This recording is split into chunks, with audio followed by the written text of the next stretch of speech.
Chapter 1383. This was one of the important instructions Yang Chendong gave to the army. When they faced a strong enemy, they were not to be easily moved by them. They would fight their own battles, and they would fight their own battles. They were not to change because of the enemy. If that happened, they would be giving up on their advantage and letting the enemy take advantage of them. In truth, this was often the treasure that decided the outcome of a battle between powerful players. When a weak player ran into a strong player, their rhythm would usually be messed up. In fact, to protect their lives, they would have no choice but to adapt to the enemy's fighting style. In the end, they would only have the strength to fight back and would not be able to attack at all. How could they not lose? On the other hand, if they fought in the style they were most familiar with, even though there was a high chance that they would lose, they could at least threaten the enemy. If they were lucky, it was not impossible for them to heavily injure the enemy and turn defeat into victory. As the strongest army among cold weapons and the world's best cavalier army that had just been expanded into an army, Commander Tian who would often use Yang Chendong's words to teach his soldiers. Along with the fact that they were stronger than the enemy to begin with and the morale they gained after winning, the moment both sides clashed, Akmu was shocked to find that he was about to lose. In terms of strength, the 5-star army waited patiently, and the Mongolian cavaliers who were attacking could not compare to them. In terms of weapons, the soldiers of the world's best cavalier army were all equipped with divine sabers, and their advantage was clear. As long as the enemy dared to fight against them head-on, they would be cut in half after 3 slashes, and they would not be able to continue fighting. In terms of morale, the Mongolian cavaliers had just suffered a great defeat, and all the soldiers were like birds that were startled by the twang of a bow. On the other hand, the 5-star army had just obtained a great victory, and everyone's confidence was high. This made them even more decisive when they attacked, and the gap between them and the enemy increased by a large margin. When comparing them, the difference in strength was obvious. It could be said that before the battle even started, the victor had already been decided. A tiger had entered a pack of wolves, and it was not just one tiger, but a tiger that had more people than a pack of wolves. The pressure it brought to the Mongolian cavaliers could be easily seen. After fighting for around 15 minutes, Akmu was shocked to find that he could not even use half of the strength he had before. The number of casualties continued to increase, especially as the number of times they clashed increased. Many of the sabers in the Mongolian cavaliers' hands were cut in half, and they were at a disadvantage in terms of weapons. The speed at which they lost became even faster. Protect the general and open up a bloody path. Around a dozen of his remaining personal guards protected Akim. When they saw that the Mongolian cavaliers were about to leave, these personal guards shouted in unison and gathered together to charge out of the corner surrounded by the 5-star army. "Let me do it." A warhorse suddenly rushed out from Yang Chendong's side. Needless to say, that tall figure and that deafening voice belonged to none other than Beta Persei. Speaking of which, Beta Persei also had the courage of 1,000 men. He had been by Yang Chendong's side for many years and could receive pointers at any time. When it came to individual combat power, even in the 5-star army, there were few who could match him. Usually, he had to protect the safety of the 6th young master, so he did not have many chances to go to the battlefield. Now that the situation was set, he was itching to fight. When he saw that there were a dozen enemy cavaliers who wanted to escape, he did not hold back and immediately rode his horse away. The dozen Mongolian cavaliers were unusually fierce as they protected Akim and destroyed the path that the 5-star army had blocked. They formed a large force and charged out of the battlefield. To be able to become Akim's personal guards, their skills were naturally not bad. Although they did not create the 18 shadow guards or the 12 protectors, they were all strong men who could fight against 10 or even dozens of people. If they gathered their strength together, normal 5-star army soldiers would not be able to block them. This could be seen from the fact that they had only lost 4 people even though they had injured more than a dozen 5-star army cavaliers along the way. And just when they had already charged through a few blockade lines and were about to break out of the encirclement and escape, a warhorse and a tall figure blocked their path. Without any warning, the person rushed in front of them and raised his saber to slash down. Waves of great force crashed into the sabers of the Mongolian personal guards, and a great pressure came from their arms. Cling cling clang clang, clang clang clang clang. It was as if he had entered a realm where no one could stop him. Block, block, chop, lift, sweep, press. All sorts of attacks were displayed by young heir on horseback. His movements were quick and steady, and he suppressed the Mongolian cavaliers who seemed to be unstoppable a moment ago to the point that they were forced to retreat. Fall. The saber slashed down fiercely and hit the chest of a Mongolian cavalier. The great force caused the cavalier's saber to break, and the blade was also wedged into the cavalier's sternum. The cavalier fell off his horse. Get down from your horses. Once the saber was pulled out from the chest of a Mongolian cavalier, it was raised and flicked, and it hit another Mongolian cavalier who was charging at him. After the saber sliced through the cavalier's arm, another Mongolian cavalier cried out in pain and fell off his horse. Get down, all of you. The man and horse quickly weaved through the Mongolian cavaliers. His saber was like a nimble snake, and the Mongolian cavaliers around him were either cut down, flicked, or pressed down from their horses. No one was able to withstand a single blow from him. Sixth young master, second brother's strength has increased again. When the captain of the first team, Chiu, saw this scene, he could not help but sigh in amazement. At the same time, he was eager to give it a try. Even though he could not compare to Beta Persei's position in Yang Chendong's eyes, because he was close to him, he had received a lot of pointers. He really wanted to go up and see how strong he was. Beta Persei is a person who is willing to work hard. Let's see, these people might not be enough for him to kill alone. Yang Chendong's gaze was like a torch, and he spoke with the gaze of a grandmaster. As the saying went, once an expert made a move, the truth would be revealed. Even though Beta Persei's strength was much weaker than his, normal Mongolian cavaliers could no longer stop him. Since Yang Chendong had said this, Chiu could only suppress the thought of going up to help Beta Persei. Then he stared at the battlefield with his eyes wide open. He wanted to learn how Beta Persei fought. Many times, watching a battle between experts was also an experience of enlightenment, and it was also a rare opportunity. In the battlefield, Beta Persei killed more than 10 Mongolian cavaliers in a short period of time, and finally faced off against General Akhmu. As the great general of Siberia, Khan Hurahan, Akhmu did not rely on flattery to get to his position.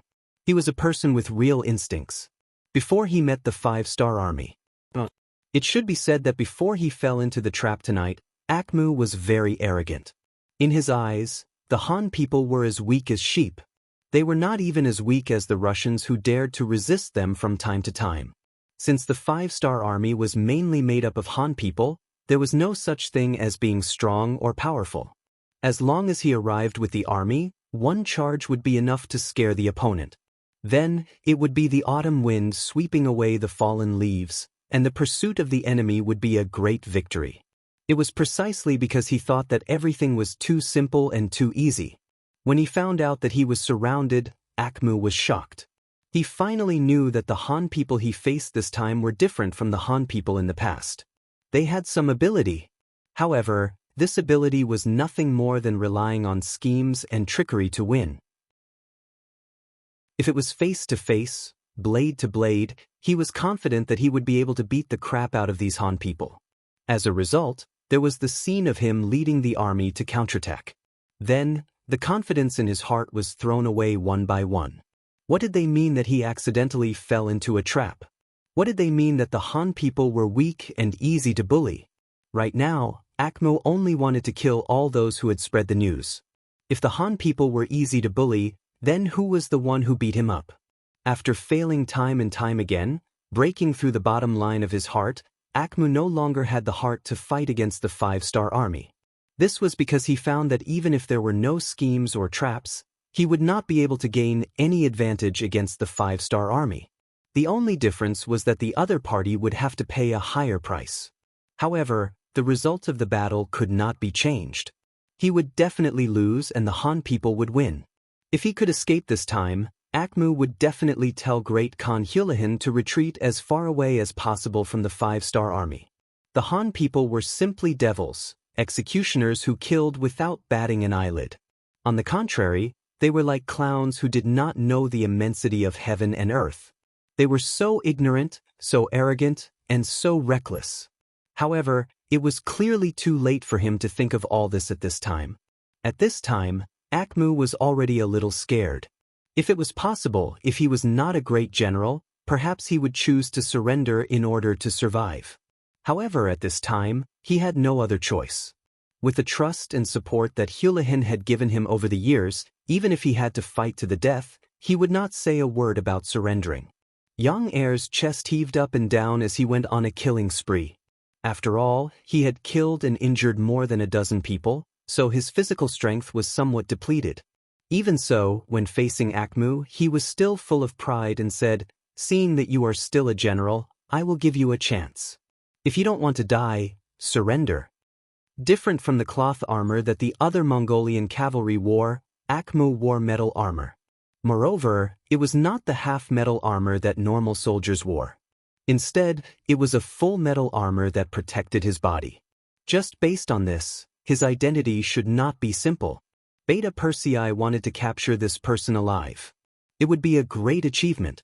Looking at Beta Persei, Akmu quickly shook his head. "You are very strong, but this general will never surrender. My soul has long returned to Tingri. Even if you kill me now, it will not be long before I will be a hero again." "Tingri my ass," Beta Persei muttered. He had long known from Yang Chendong that the so-called Tingri was like the god that the Han people talked about. It was a kind of belief and a kind of spiritual support. It did not exist at all. Of course, he also knew that many Mongolians respected Tingri. If anyone said anything bad about them, they would immediately become the public enemy. He would not do such a stupid thing. Chapter 1384. Beta Persei's eyes became brighter as he cursed Akmu's ignorance in his heart. "Since he won't surrender, then I'll just kill him. I hope he's not too weak so I can fight to my heart's content." Slowly raising his sword and arm, Beta Persei assumed a posture of a life-and-death battle. Similarly, Akmu also raised his saber and raised it high up in the air. When their eyes met, the word "kill" came out of their mouths almost at the same time. Then the warhorses under both sides let out a neigh, and the two men quickly approached each other. One was the great general of the Siberian Mongol cavalry.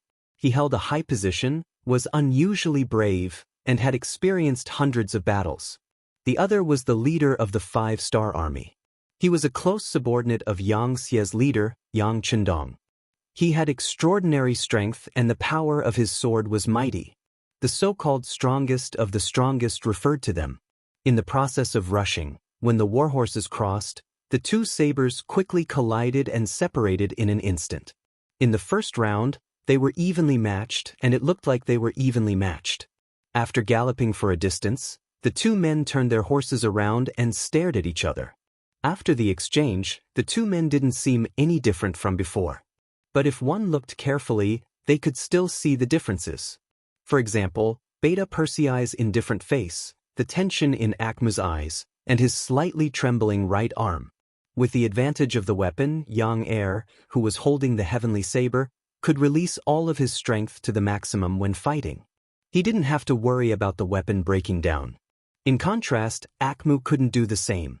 After seeing the scene of many soldiers' weapons being broken, he was afraid of the 5-star army's sabers. This made him not dare to use all his strength in the fight because he wasn't sure if the saber in his hand was strong enough to break in two. The fear in his heart and the inability to use all his strength weakened his momentum and confidence by at least 30%. In a battle between experts, a small mistake could be fatal. Who would dare to not use their full strength? It could be said that with the advantage of the toughness of the weapon, Beta Persei had already gained the upper hand before the battle even began. The tremendous force behind the blow had already caused Akmu's arm to feel sore and numb, showing signs of defeat.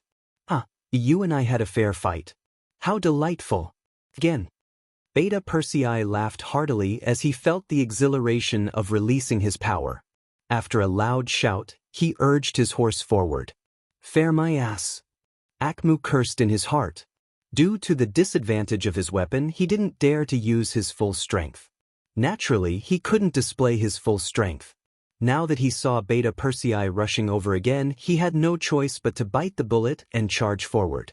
Ding ding dang dang dang. After another clash, Beta Persei laughed again and launched another charge, forcing Akmu to passively attack again and again. In just a short while, the two sides had clashed for at least 10 rounds. Finally, the saber in Akmu's hand broke into two. Although the quality of the weapon in his hand was extraordinary as a supreme general, there was still a huge gap between his weapon and Xianxia's more mature forging skills. It was already very difficult for him to hold on until now. Not only that, because he didn't dare to use his full strength, Akmu had been enduring the tremendous force from Beta Persei on his wrist. At this time, his right arm had become red and swollen, and it was difficult for him to even lift the saber. Hey! Why did your saber break by itself? Are you afraid of your grandfather? Well, if that's the case, why don't you surrender? You seem to have some ability. If you surrender, your grandfather will spare your life. How about it? Beta Persei seemed to have just noticed the other party's broken saber and said jokingly. Akmu's face was flushed red. He was furious and infuriated. After so many years of fighting, this was the first time he heard that a saber could be afraid of people. Knowing that Beta Persei was humiliating him, Akmu glared at him and said, "If you want to fight, then fight. You're a vile person with a sharp tongue. You're courting death." Seeing that Akmu still had no intention of surrendering, Beta Persei was also enraged. After a roar, he urged his horse to charge again. This time, he wouldn't hold back and vowed to cut down his opponent. Beta Persei wasn't worried about whether or not he could kill Akmu. Since the young master didn't say anything to stop him, it wouldn't be a problem to kill this person. Since that was the case, he didn't have any worries and just focused on fighting with all his might. Akmu held half of the saber in his hand and his expression was ugly. But he didn't have the slightest intention of surrendering. A general had died in 100 battles. Since he had won the war, he had to be prepared to die. He only hated himself for being careless this time. Not only did he not have long to live, but he also implicated nearly 10,000 soldiers to die here. In the end, he still failed to live up to the Khan's trust. Akmu, who already had the intention to die, didn't have any more worries. The worst outcome was nothing more than death. How could a person who wasn't even afraid of death be afraid of Beta Persei's saber? Akmu, who was holding half of the saber in his hand, charged forward without any intention of dodging. He launched the last attack of his life. Beta Persei finally felt that something was wrong. As the distance between the two sides got closer and closer, the other party didn't have the slightest intention of dodging. There was only an indomitable momentum and an attitude of mutual destruction. Beta Persei, who didn't want to die with Akmu, had no choice but to change the direction of his saber midway. The saber also changed from a slash to a sweep and fiercely slapped Akmu's body. The powerful saber slapped Akmu's chest, and he immediately spat out a mouthful of blood. Even a tree branch could exert a great amount of power, let alone a saber. Blood gushed out of Akmu's mouth as he was struck. Akmu forcefully gathered his strength and swept his saber across Xianxia's black armor, leaving a mark on it. But it was only a shallow mark. The attack range of the broken saber was limited, which allowed Beta Persei to escape. After noticing the saber mark on the armor, Beta Persei first took a deep breath. He didn't dare to imagine what the result would be if the other party didn't use a broken saber, but a whole saber. In other words, he was almost injured by the other party. If he wanted to kill his own people, he had to kill them first. Beta Persei would not allow a defeated general to threaten him. After shouting angrily, he raised his saber and slashed back. This slash used almost 90% of his strength. Akmu, who had just swung his saber and used up all his strength, had a regretful expression on his face. He was so close to beheading the general of the 5-star army. Just as he was feeling regretful, he felt a cold wind coming from above his head. When he raised his head again, a sharp saber was falling towards his head. It was already dark. Although there were torches around, it was still difficult to see. Akmu only saw the shadow of a saber flash above his head, and then an indescribable pain attacked his whole body. After struggling for a while, Akmu's chest suddenly split open and blood gushed out. Then he lowered his head and saw that his body had been split in half. Akmu's nose twitched as he could no longer breathe in oxygen. His body trembled a few times before he fell off the horse and onto the ground, forever losing his consciousness and senses. Who? Beta Persei, who had killed Akmu, let out a long sigh. Reality told him that if he underestimated any opponent, he would have to pay a heavy price. If it wasn't for the fact that the other party was holding a broken blade, the one who would be lying on the ground right now would be him. With Akmu killed, the other Mongol soldiers who were lucky enough to survive were either killed or surrendered. Before the sun rose, the battle had already ended. Of the 8,000 Mongol cavalry that charged into the ambush, not a single one managed to escape. The battle on the main battlefield had already ended. Outside the Amuga River, the battle was still ongoing. When the 2,000 Mongol cavalry saw that the main force of the army had fallen into the five-star army's trap, they turned around and fled. The previous scene had already told them that tonight's ambush had failed. It was not difficult for the 8,000 Mongol cavalry to not be able to escape. Since they had already lost, it was impossible for them to turn the situation around with just 2,000 people. Rather than continuing to die, they might as well escape and report this matter to the Khan. The 2,000 Mongol cavalry retreated. However, before they could run 5 miles, Nanlidi brought a Hechi, who had come to report, and a group of cavalry to welcome them. While they were still far away, Nanlidi's voice rang out first. "Are the people in front our brothers? We are here to support you." Before the battle had even started, Ahechi had been released by Akmu so that he could find Nanlidi and ask him to send troops together. He had purposely notified them a little later so that Akmu would not steal the credit from him. However, what he did not expect was that what awaited him was not credit but death. Of course, even if Akmu had notified Nanlidi in advance, he would have found all sorts of reasons to delay. The one in control of the army was not him, but Ba Daojiang and the 1st Division commander Tai Mu. They led 4,000 troops and waited here for the chance to deal the final blow to the Mongol cavalry.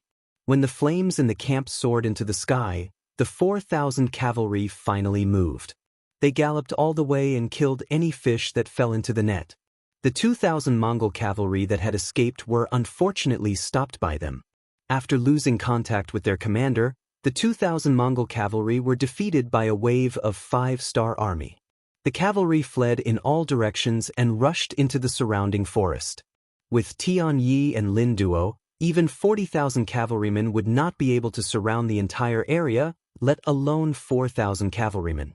Ba Daojiang and Tai Mu could only watch as the scattered Mongolian soldiers escaped. They focused their attention on the main force of the Mongolian cavalry. Compared to the main battlefield, the battle on this side of the battlefield had already ended a step earlier. The final tally was that they had captured and killed around 1,600 cavalry. This meant that at least 400 Mongol cavalry had escaped during the night. When they reported this to Yang Chendong, he was not surprised. He only said, "The army should use the time to clean up the battlefield and rest. Tomorrow afternoon, we will set off for Arching." Since they had already revealed their tracks and displayed their strength, in order to prevent Hurahin from escaping with the army, they had to speed up their march.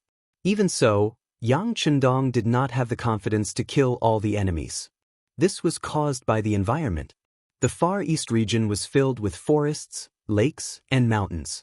If someone wanted to hide in such an area, finding them would be as difficult as finding a needle in a haystack. Chapter 1385. Arching City. 3 days later, when Kagan Hulahin was still waiting for good news from General Akmu, an unexpected piece of news was delivered to him. When the cavalry who had escaped from the front lines knelt down in front of him and described the situation at the front lines, Hulahin felt the sky darken and he almost fainted. Akmu had actually been defeated. Not only that, but his own life and death were unknown. Of the 10,000 Mongolian cavalry under him, less than 400 had returned. This result was completely out of Hulahin's expectations. Since the 5-star army only had 10,000 people, even if they could not win, they should be able to retreat safely. They were the Mongolian cavalry, a race that had grown up on horseback. Compared to the Hans who were not good at riding, they had a natural advantage. In fact, many times on the battlefield, they looked down on their Hans opponents. Hulahin fainted. His subordinates tried to save him, pinching his philtrum and splashing cold water on him, before finally waking him up. After waking up, Hulahin first accepted the fact that they had lost, but he still did not believe that Akmu would be fine. He was very clear about Akmu's abilities, and ordinary people would not be able to catch him. Furthermore, he had a large army, so he believed that he would definitely be able to break out of the encirclement. Just as Hulahin regained his composure, Belinsky walked in from outside the door. He first bowed to Hulahin and then asked with concern, "I heard that the Great Khan is not feeling well. I have already found the best doctor in the city. They are waiting outside the residence and can examine the Great Khan at any time." "No need, this Khan's body is very good." Hulahin waved his hand. He did not trust the Han's doctors, not to mention that he was not sick. He had only fainted because he was too anxious. However, no matter what, Belinsky had good intentions. This time, they were able to take down Arching City because of him. A look of hesitation flashed across Hulahin's face, but he quickly said with determination, "Let me tell you something. General Akmo fell into the Han's trap and lost the battle." What? Belinsky's expression changed when he heard this. He was indeed unaware of this news. After all, news of Akmu's death had only just reached the city. This news caused Belinsky's expression to change drastically. At the same time, he asked suspiciously, "Great Khan, is this true? Was this news personally sent by General Akmu? But where is the general now?" "The news didn't come from Akmu. It came from the cavalry he brought with him. Don't worry, this news is reliable. The battle is definitely won. As for Akmu's whereabouts, even I don't know." While shaking his head, Hulahin angrily slammed the table and said, "The 5-star army has gone too far. They actually dared to set a trap for me. They are truly despicable. This enmity must be avenged." Hulahin did have a reason to be angry. No one would be in a good mood after being taught a lesson by someone they had always looked down on. But why didn't he think about it? If he hadn't targeted the Far Eastern Army first, how could the 5-star army find trouble with them so quickly? Hulahin was still sulking. Belinsky indeed wouldn't. Although he was a merchant, it was because of this that he placed benefits and safety more than anyone else. The Mongol cavalry was known as a race on horseback. They had always been the ones to kill. When had they ever been killed or lost a battle? At the very least, from what he knew, when the Russian tribes faced the Mongol cavalry, they had mostly lost. The 5-star army was actually so powerful that they could defeat the elite Mongol cavalry. Didn't that mean they were even more powerful? He had actually offended such a powerful person. Didn't that mean he was no longer safe? "No, I have to leave. I have to leave the 5-star army." In this chaotic world, Belinsky, who had always viewed his life as the most important, quickly made a decision. In order to leave this place safely, he had to ask Hulahin to bring him along. Otherwise, whether it was in the Far East or in the Siberian region, he would not have a foothold in the future.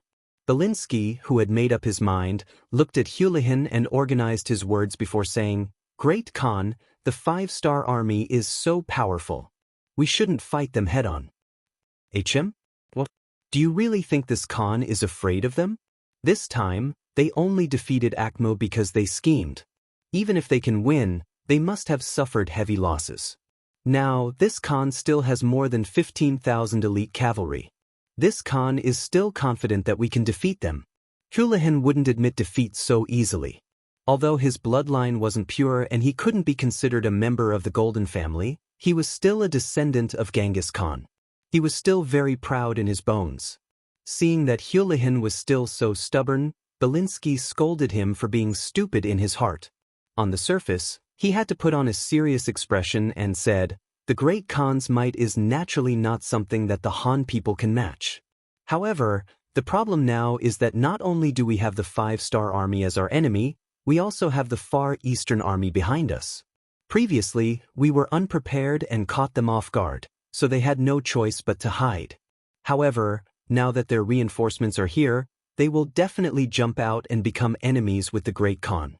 When that time comes, the Great Khan won't have any advantage in terms of military strength. Even if we can win in the end, the Great Khan's strength will also be heavily injured.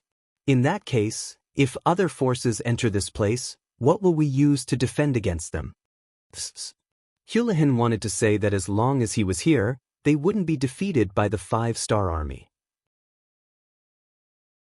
However, after considering that if they really won in a Pyrrhic victory, once their strength was severely damaged, it was inevitable that there would be despicable people who would target them. There were no laws here, nor was there any so-called justice. Everything was based on the law of the jungle where the strong preyed on the weak.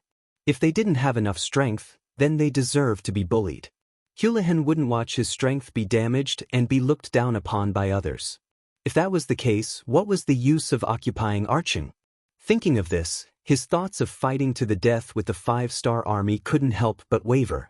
Seeing that Hulahan didn't say anything, Belinsky knew that his suggestion was effective. He immediately followed up, "Great Khan, the Han people have a saying, where there is life, there is hope. As long as the Great Khan is still here, this one is still here. If you and I work together, I will provide the money and you will provide the manpower." The Han people also have a saying, "It's never too late for a gentleman to take revenge." Today, the 5-star army made us suffer. Let's remember this first. We will get our revenge sooner or later. As Belinsky consoled him, he also repeated his own importance. In the end, he was telling Hulahan that he was very important and that he had to bring him along when he left. Hulahan, who didn't think too much, didn't know what Belinsky was thinking. He was only considering whether Belinsky's words were correct. Just like how Belinsky valued his own life, Belinsky naturally didn't want to die. Not only that, he also valued his own strength. Since he was young, he had seen too many unfair things. He also respected the truth, which was that the one with the biggest fist was the absolute truth. As long as you had enough strength, you could set the rules. On the other hand, if you were weak, even if what you said was correct, no one would listen to you. He thought about how he wasn't the only armed force in Siberia, and he wasn't even the only Great Khan. If his strength was weakened too much, he was afraid that he wouldn't even have a place to stay when he returned this time. Since he wasn't confident that he could win, and there wouldn't be enough benefits even if he won, why would he fight this battle? Instead of taking the risk, it was better to retreat first. Just like what Belinsky said, he should preserve his strength first. Revenge could wait until he was stronger, right? Okay. After thinking it through, Hulahan slapped his thigh and said, "You're right, we don't have to fight to the death with the 5-star army. Since that's the case, why don't we retreat first? How about this? This Khan will immediately order the army to prepare to leave. When the time comes, we won't leave anything behind for the 5-star army. This Khan wants to leave them a mess and give them a headache." Belinsky heaved a sigh of relief when Hulahan finally thought it through. However, when he heard that Hulahan wanted to openly retreat, he stopped him and said, "Great Khan, you can't do that. If we leave now, we will definitely leak the news. What if the 5-star army and the Far Eastern army join forces and chase after us? What do you think we should do?" Arhan didn't think about this problem and was a bit stunned when he was asked this. If we leave, then we leave. In the past, when we retreated from a place, it was always like this. With a big order, the army would move out and grab everything that they could see and use. Why did they have to do something so complicated this time? Arhan was confused, so Belinsky knew that he had to explain some things to him. "Great Khan, the current situation is like this. We just lost to the 5-star army. Once the news leaks out, the morale of the army will definitely fall. If the hidden Far Eastern army also knows about this, they will take advantage of the situation and come out. What can we do? If they join forces with the 5-star army and attack us from two sides, even if we can leave, we will have to pay a price. Even if we leave, we can only leave quietly. Before we leave, we can also remove some unstable factors in the army." Unstable factors? Hulahan didn't understand what the other party was talking about.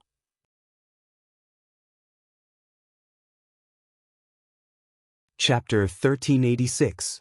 Belinsi sighed in his heart. This Hulahan might be good at fighting and killing, but when it came to scheming and plotting, he was a far cry from that. It was probably because there was no one else in the Mongolian army that he was able to get the position. Great Khan, Tang Xing is a surrendered general, but he has not truly joined us. Before, it was only because we captured his tribesmen and forced him to join us. Now that he's with his clansmen, no one knows if he'll really listen to us. People like him are unstable elements in the army. Since that's the case, why don't we leave him here and let him lead the troops to deal with the Far Eastern Army? Isn't that killing two birds with one stone? After he leaves, our army will leave the city. At that time, it will be the Han people's problem. If they want to kill each other, we can just kill them. There will be no losses for us. What do you think, Great Khan? After finally speaking his thoughts, Belinsky looked into Hulahan's eyes with anticipation. HM? That makes sense. Hulahan took a while to digest these words, then nodded his head heavily. He was a selfish person and would not easily trust others. In his eyes, the remaining 15,000 Mongol cavalry were the most loyal. Even Belinsky could be abandoned at any time, let alone Tang Xing. If it was not for the fact that Tang Xing still held the authority of the 2nd Cavalry Division, he would not even look at him. Now that he could leave safely by abandoning Tang Xing, it was definitely worth it. He nodded and said, "That's fine. I'll leave this matter to you. The sooner, the better." Belinsky nodded heavily. Although he was not willing to do such a thing, if he left it to Hulahan, it could easily cause problems. For his own safety and the safety of his assets, he had to do it personally. After leaving the Great Khan's residence, Belinsky went straight to Tang Xing's residence. Ever since his clansmen had been found and sent to All City, Tang Xing had arranged for them to stay in his courtyard. Along with some of his personal guards, although the courtyard was not big, there were quite a few people. There were close to 500 people. When Belinsky arrived, he felt that it was very lively. When Belinsky arrived, Tang Xing, who had received the news, immediately came to welcome him. The two of them went to the study and asked everyone to leave. When Tang Xing saw Belinsky's cautious expression, he had a bad feeling. Until the other party spoke, he knew that his premonition was not wrong. "General Tang, a great disaster is about to befall you," Belinsky said with a long sigh, as if he was very concerned about Tang Xing. "Why?" Tang Xing was so shocked that he stood up from his chair with a look of horror on his face. Ever since he rebelled against the Far Eastern Army, Tang Xing hadn't had a good night's sleep. As a traitor, especially before his old master was killed, he needed to be on guard against revenge and all kinds of methods that could be used against him. Especially in the past few days, the entire All City had been in chaos. The people living here, whether it was their personal safety or their property, were greatly threatened. Facing the Mongol cavalry who only knew how to plunder and didn't know how to manage and produce, the people were already complaining and dissatisfied. Sometimes, even he would feel angry when he saw the Mongol cavalry's actions. They were simply a group of bandits who didn't talk reason and only did things based on their emotions. They didn't care about the people's feelings at all. However, because they had cavalry swords in their hands that could kill, the people didn't dare to say anything. Because of this, many people vented their anger on him. Even though he also held a certain amount of military power, the people weren't bold enough to attack his residence, and no one dared to truly make a move against him. However, when he walked on the streets, he could still feel the unconcealed anger of the people when they looked at him with gazes. He had offended the Far Eastern Army, offended the people in the city, and the 5-star army had sent reinforcements. It would be strange if Tang Xing was in a good mood. As a result, there were many times when he began to doubt whether his actions back then were right or wrong. For the sake of his less than 200 clansmen, he had betrayed the interests of tens of thousands of Far East soldiers and hundreds of thousands of people. Did he do something wrong? While he was reflecting on himself, Tang Xing was also very afraid of death. He was afraid that some people who couldn't touch the Mongol cavalry would target him. Therefore, when he went out, he doubled the number of guards. Even when he slept at home, He arranged many guards outside to protect him. However, even so, he was still unable to sleep until dawn. Often, the slightest movement would wake him up. Now that Belinsky had come and said that he was in trouble, how could he not be afraid? "Mr. Tang, what's going on? Back then, I listened to you and rebelled against the Far Eastern Army. Now, you can't leave me alone." Tang Sheng suddenly grabbed Belinsky's arm and said with a pleading expression, "Don't be agitated, don't be agitated." Belinsky was in a good mood.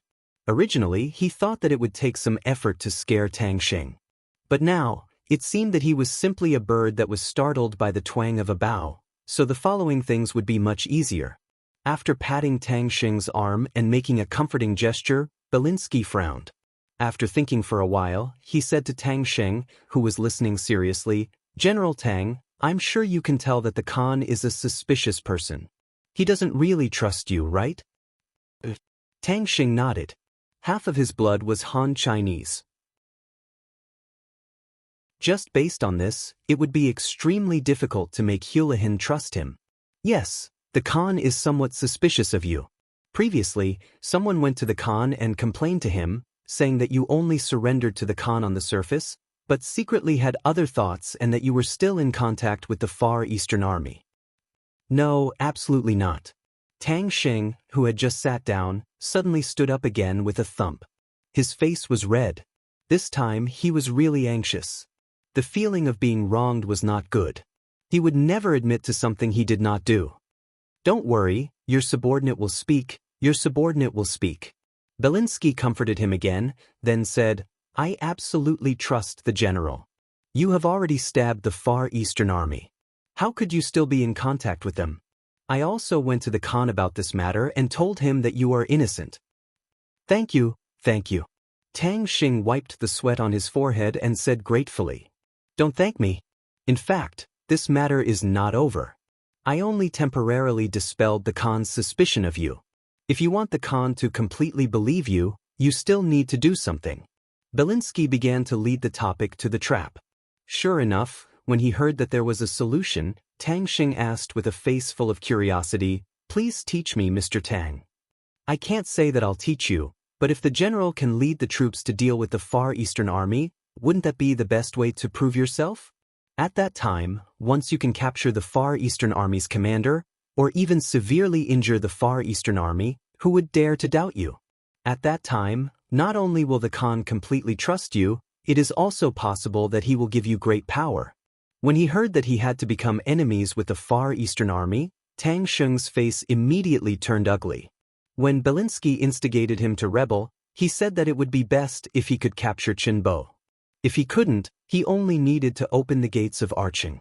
In the future, he wouldn't need to do anything to deal with the Far Eastern Army. But now, it was a different story. Tang Sheng wanted to remind the other party of the promise he made to him. But after thinking about it, what was the point of saying it?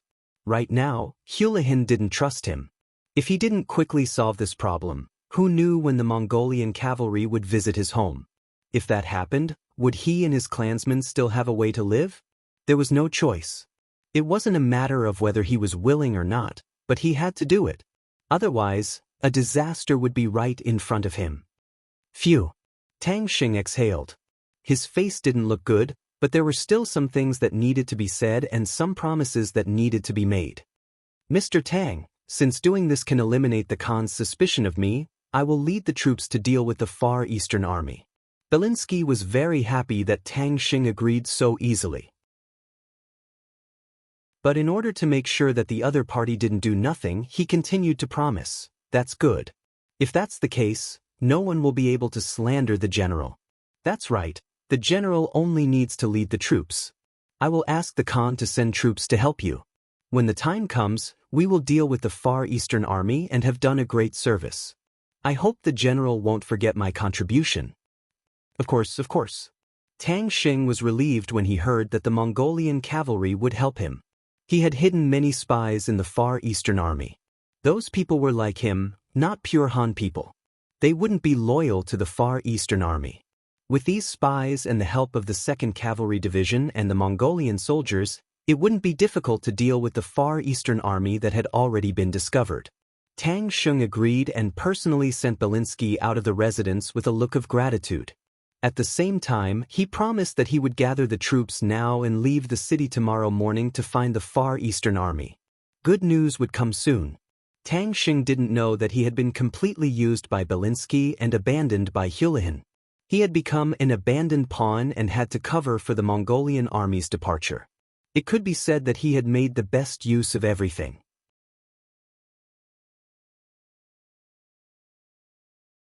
Chapter 1387. Belinsky happily went to see Hulahan. First, he explained Tang Sheng's attitude. Then, he suggested that the moment Tang Sheng left the city the next day, they would seal the city and loot the entire city. They would take everything that could be used or taken away and quickly leave this place. They would return to Siberia to recuperate and prepare for the next battle. Hulahan happily accepted Belinsky's suggestion. However, at the same time, he was also alarmed. This merchant was too cunning, so much so that he had to be wary. He even wondered if he could kill this merchant if he had the chance. When the time came, he would be able to obtain the merchant's wealth and avoid a huge danger. Wouldn't that be the best of both worlds? Unfortunately, Belinsky did not know this. He was still fantasizing about how he could expand his caravan in Siberia with Hulahan's support. He even thought that without Akmu, Hulahan would be in urgent need of talents. He should have the ability to take over this position. This was the difference between a merchant and a ruthless person. Merchants thought more about benefits and how to make use of each other in a win-win situation. Ruthless people were different. They mostly did things based on their hearts. Once they realized that there was danger, they would kill without any reason. As for the consequences, that was something to be discussed in the future. As for Tang Sheng, after receiving Belinsky's reminder, he began to gather his troops that afternoon. After bringing enough rations for 5 days, he bade farewell to his clansmen early the next morning and led his troops out of Arching.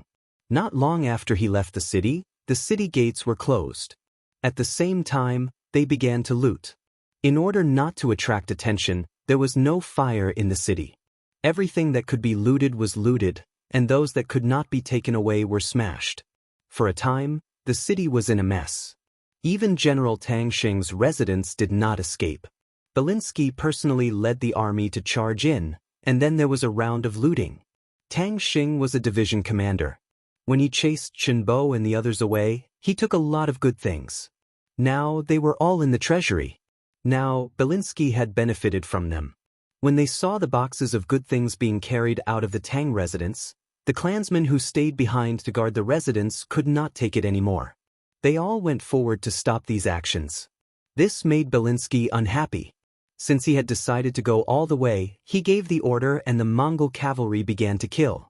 Very quickly, the Tang manor was filled with blood and the stench of blood filled the air. Even after all of the clansmen had died, many of them still had their eyes wide open, as if they had died with a grievance. They really couldn't imagine that the person who came to the residence yesterday and was sent away by Tang Sheng with endless gratitude would suddenly reveal killing intent today and kill all of them. What exactly was going on? The chaos in all city also affected the intelligence personnel of the 5-star army in the city. However, because some of them were dressed like beggars and had no money, they did not attract the attention of the Mongolian soldiers.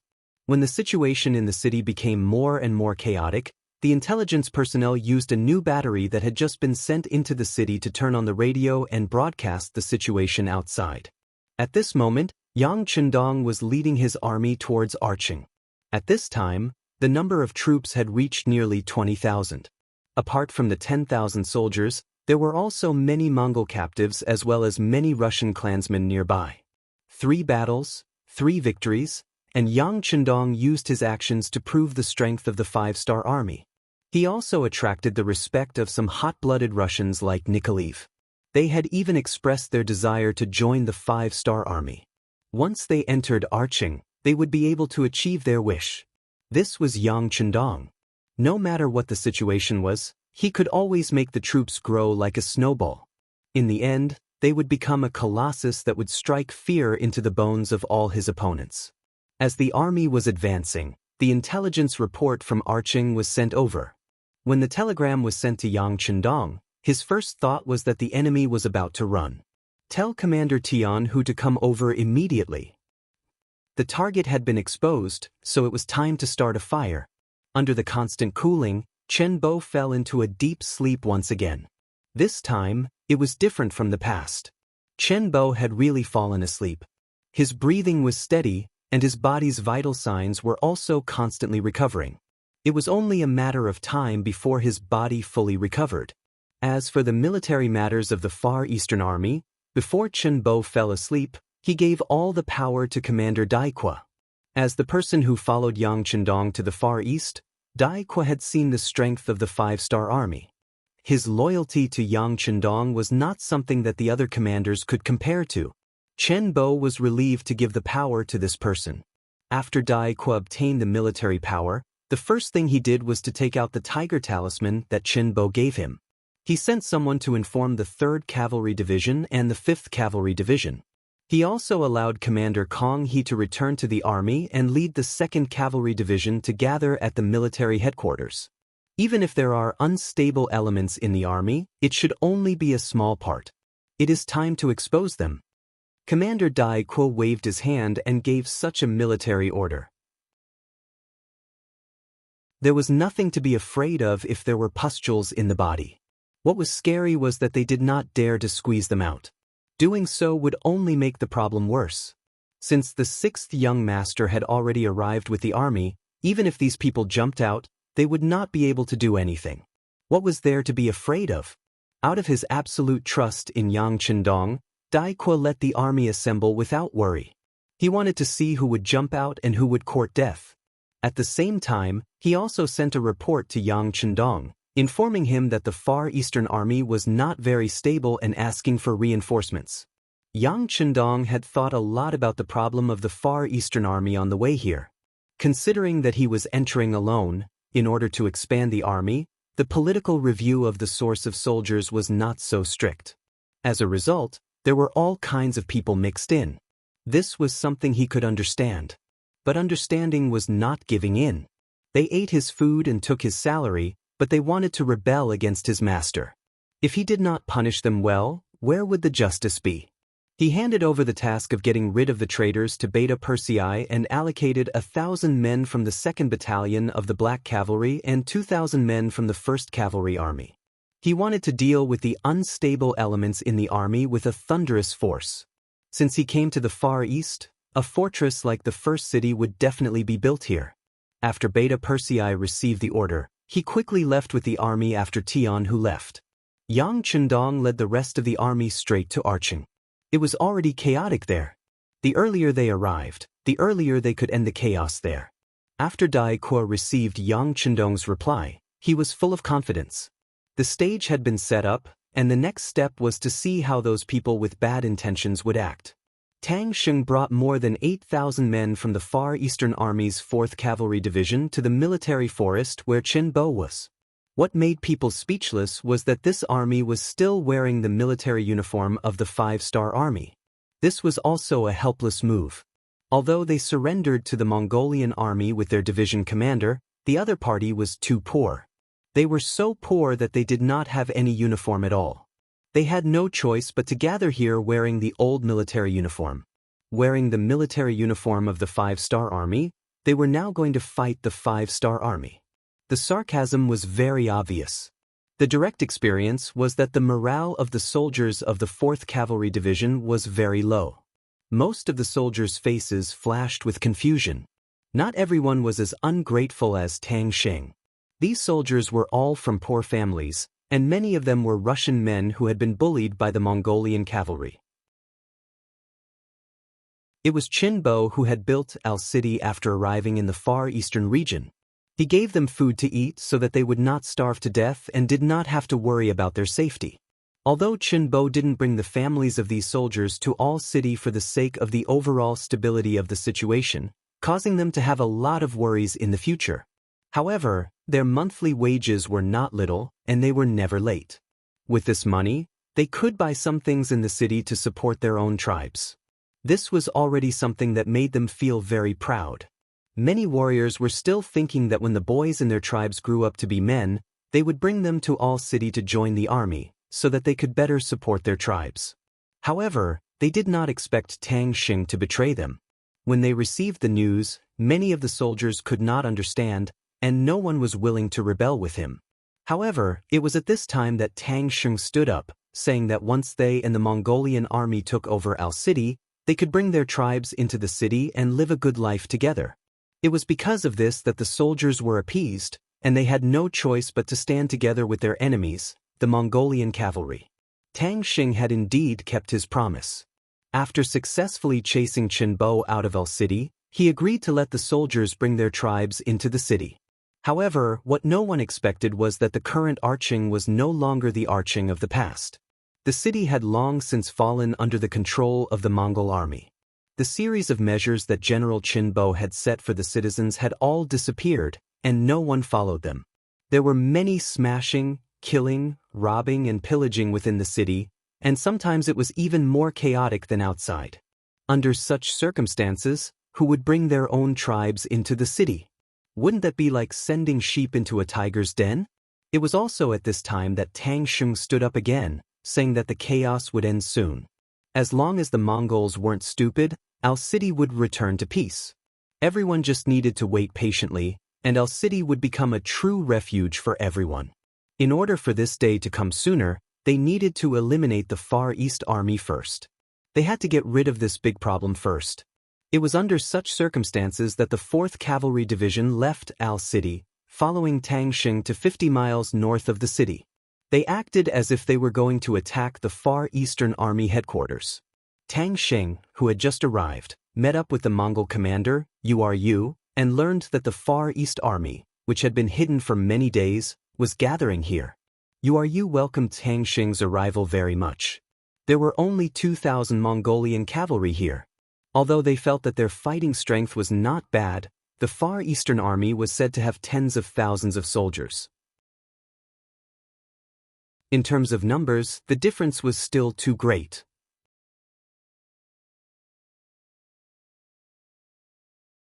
Chapter 1388.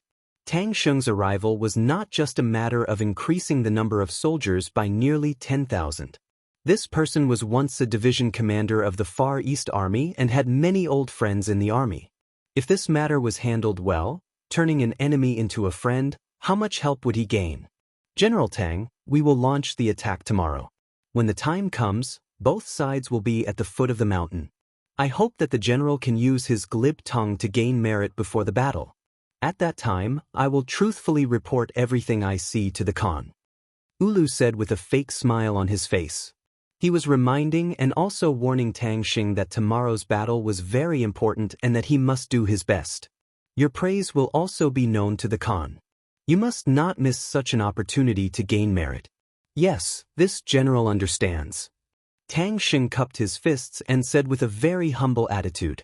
Although the other party was not as good as him in terms of numbers, the other party was a Mongolian general. In comparison, he was far inferior.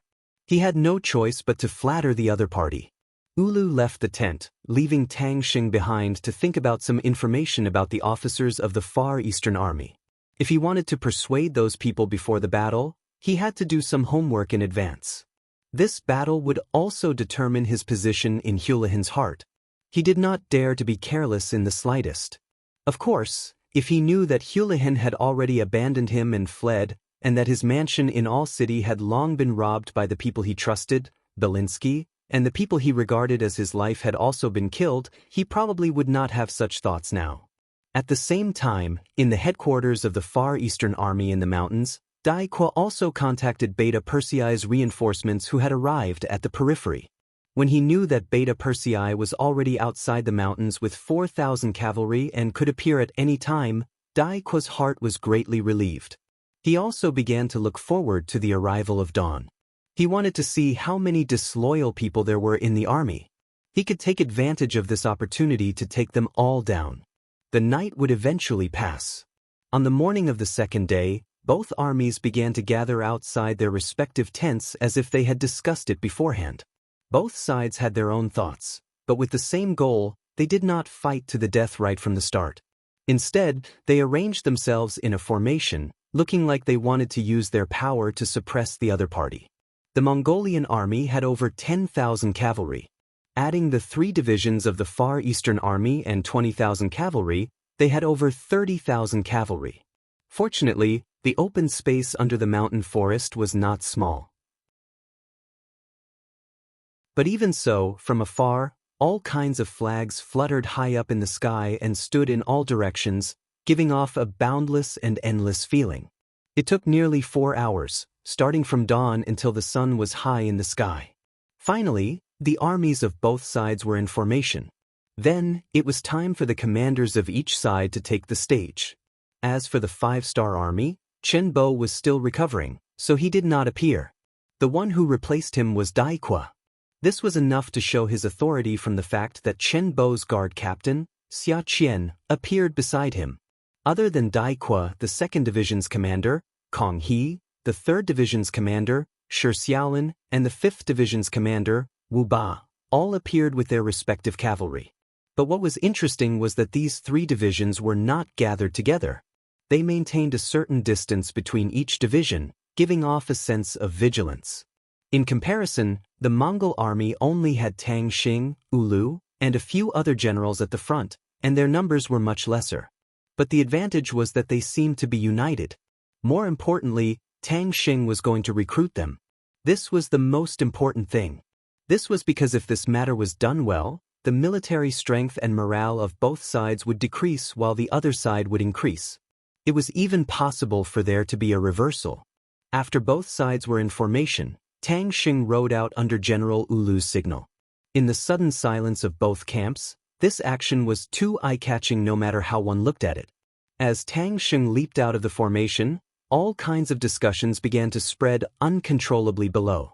There were very few generals in the Far Eastern Army who did not recognize this 4th Division's commander. Especially this time, the Far Eastern Army had lost Al City, and it was all because of this person. This time, it was difficult to not recognize him. He was just a traitor. No one knew what he wanted to do. Could it be that he wanted to repent after seeing the strength of the Far Eastern Army? A few Far Eastern Army soldiers who did not know the truth thought like this. Only some officers who had other thoughts revealed an indescribable expression in their eyes.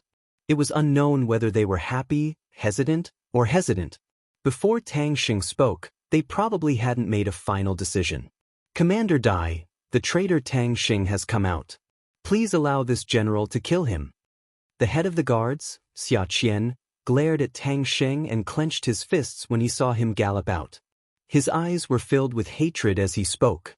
No rush, no rush. Let's wait and see. On the other hand, Dai Kuo was not anxious at all. On the contrary, he was looking forward to the other party's performance. He wanted to see how many loyal generals and villains there were in the Far Eastern Army now. Dai Kuo had no intention of stopping him. Even if the other officers wanted to charge and kill the enemy, they had no choice but to suppress their anger. They wanted to see what this Tang Xing had to say. In the eyes of these brave people, if you did something wrong, you should be punished. Even if Tang Xing said something, they would not easily forgive him. Under the watchful eyes of the crowd, Tang Xing first swept his gaze over the Far Eastern Army. After recognizing many of his colleagues, he finally opened his mouth slowly. Everyone, I don't think I need to introduce myself. Everyone knows me. Hee, yes, I am the traitor in the eyes of some of you. Just like that, Tang Xing's actions caused another round of discussion to erupt from the 2 great formations. Everyone was discussing. They had never seen such a shameless person. He actually admitted that he was a traitor. Without waiting for the discussion to continue fermenting, Tang Xing shouted again. But I want to say now, I am not a traitor. I am loyal to my tribe. Half of my blood is Mongol. The reason why I led the Mongol army into Arching was to protect my tribe and continue to reproduce. What's wrong with that? Tang Xing was almost shouting when he asked, "What's wrong?" After saying this, his face became a little ferocious. Is it wrong to think for my tribe? If that's the case, what's the point of being born? If I can't even protect my own family, how can I be a man? How can I be a man? Hearing this, many of the soldiers sucked in a breath of cold air. These words could be said to be heart-wrenching. In ancient times, many soldiers rushed to the battlefield and shouted the slogan to be loyal to the king, to the country. But was this really the case? How many of the so-called loyal people had seen the emperor? How many people had feelings for the so-called country? In the end, soldiers fighting was just a way to make a living. Simply speaking, it was to survive. If there were other purposes, it would be to get promoted and get rich. Therefore, the slogan to be loyal to the king was just a slogan. No one would really think that way. On the contrary, more people did it for the sake of being able to survive in troubled times. There were also some people who were lucky and were promoted from soldiers to officers with some authority. Then their goal would be higher. This was how they filled their own pockets and how they could take advantage of the situation to create more wealth for themselves. In this way, there was the so-called eating empty pay and stealing military supplies. The direct result of this was that the upper echelons of the military wanted to win the war. This was more beneficial to their future promotion and wealth, and even their wives and children. The middle-level officers, especially those young generals who didn't have much room for promotion, thought the opposite. They wanted to win the war. In this way, the matter of them moving public funds would be impossible to investigate along with the defeat and the death of some people. They could even take advantage of this opportunity to eat more empty pay and get some empty pay. As for the soldiers at the bottom, they were only following orders. If the situation was to their advantage, they would rush up and fight to see if there was a chance to obtain any benefits. On the other hand, once the situation was unfavorable, they would just turn around and run. Staying alive was the most important thing. As for whether or not they won the war, what did it have to do with them? Or rather, there wouldn't be any change in the future. If that was the case, why should they risk their lives? These were some of the true portrayals of the military. Then, could such an army win the war? Without faith, without spiritual support, and without even daring to have hope, could an army expand and unleash their potential? The answer was obviously yes. It was also because of this that Tang Xing didn't feel any shame for his rebellion. On the contrary, he could still speak frankly in front of everyone without a change in expression. This wasn't because he was thick-skinned, but because his thoughts and perspective were different. After Tang Xing shouted out what was wrong, his gaze swept across the Far Eastern army. Then he began to call out names. Commander Chi-Wu, as far as I know, your tribe is also outside of all city. Once winter comes, they have to face the pressure of the wind and snow. May I ask, what can you do for them? If you can't, what's the point of being a commander? Vice Commander Zhang Hai, your situation is the same. Let me ask you, how do you feel at ease?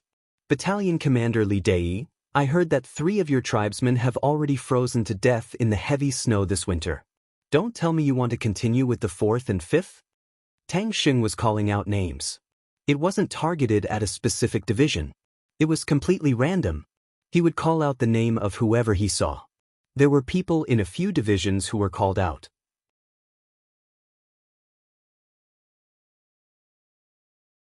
Chapter 1389. All the officers who were called out lowered their heads, proving that Tang Xing was right, proving that they were having a complicated struggle in their hearts. These people were the unstable elements in the Far Eastern Army. They were the internal problems that Commander Chen Bo was worried about. After Arching was taken down, he did not immediately launch a counterattack. Instead, he split up the army and hid them. He was afraid that the problem would be too big. Now, after hearing Tang Xing's words, many people had been bewitched to the point that they were ready to make a move. This was especially so for some of the officers who were called out. When they noticed the changes in the gazes of the people around them, they knew that there was no point in hiding anymore. Thus, they decided to stand out and walk towards the Mongolian camp where Tang Xing was.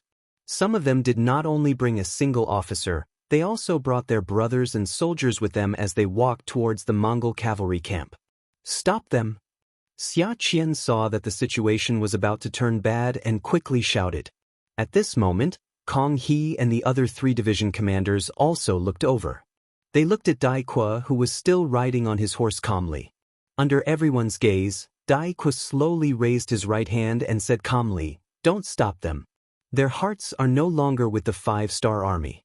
They can still be of use to us. We have to respect their choice. If there are others who have the same thoughts, you can also walk over.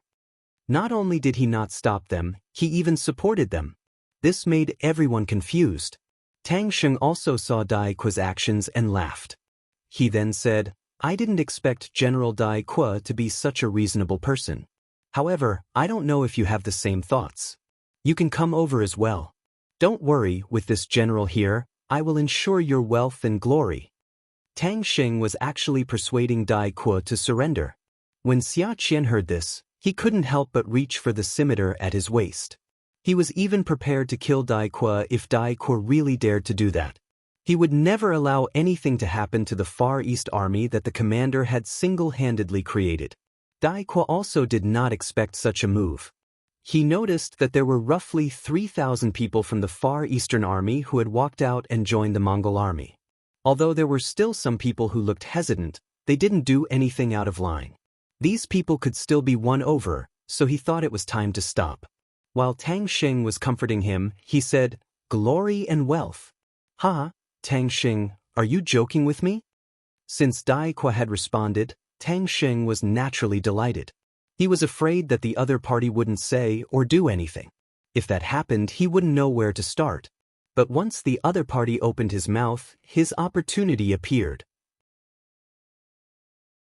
If there was a problem, there was nothing to be afraid of. All they had to do was solve it. Tang Sheng smiled and wanted to ask why there was no glory and wealth.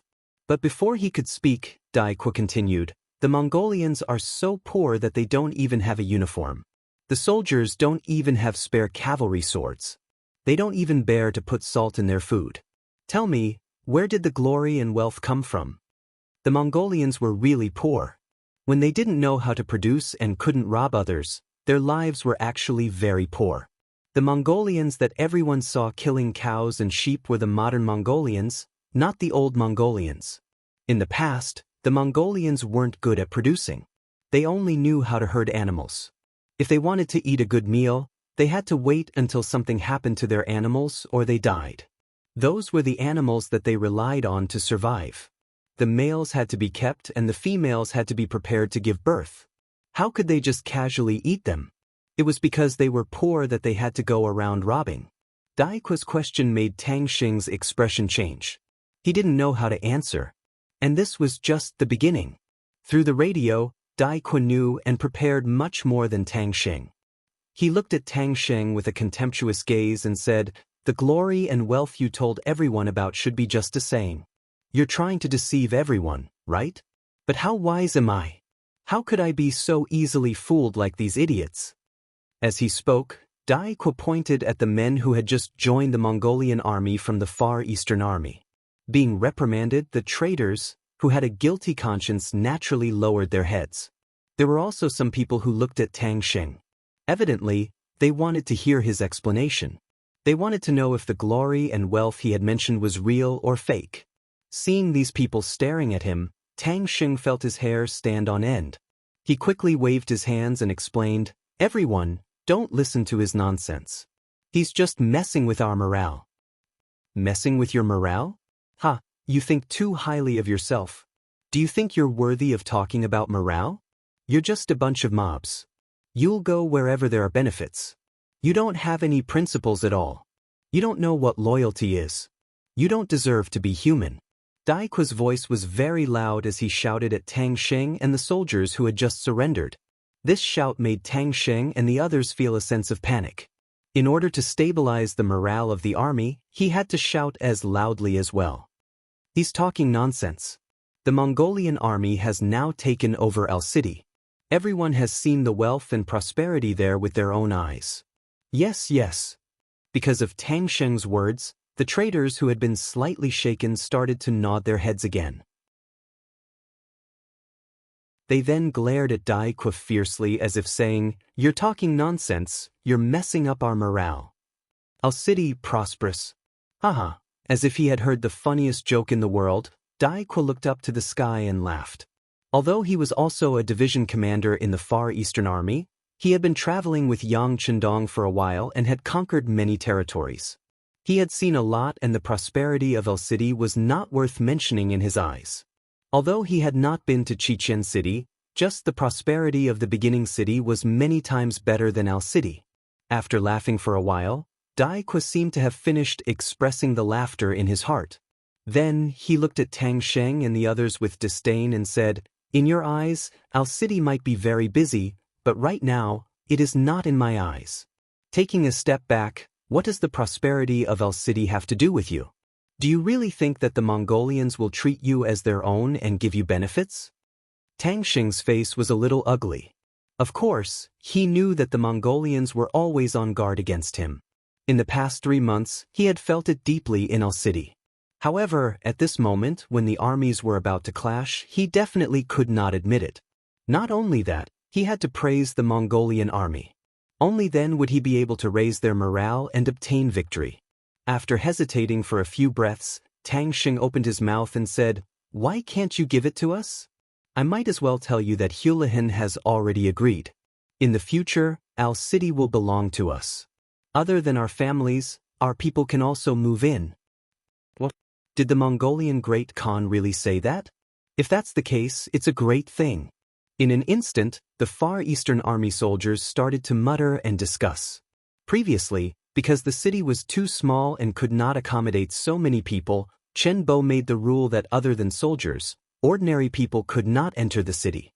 It was also because of this that it attracted all sorts of complaints and caused Tang Sheng to rebel. Tang Sheng also grasped this point, which was why his actions had gained the support of more soldiers. It was only because of his call that more than 3,000 soldiers joined his side. This was Tang Sheng's trump card. The reason why he was so confident that he could face the Far Eastern Army with just 10,000 cavalry was also because of this reason.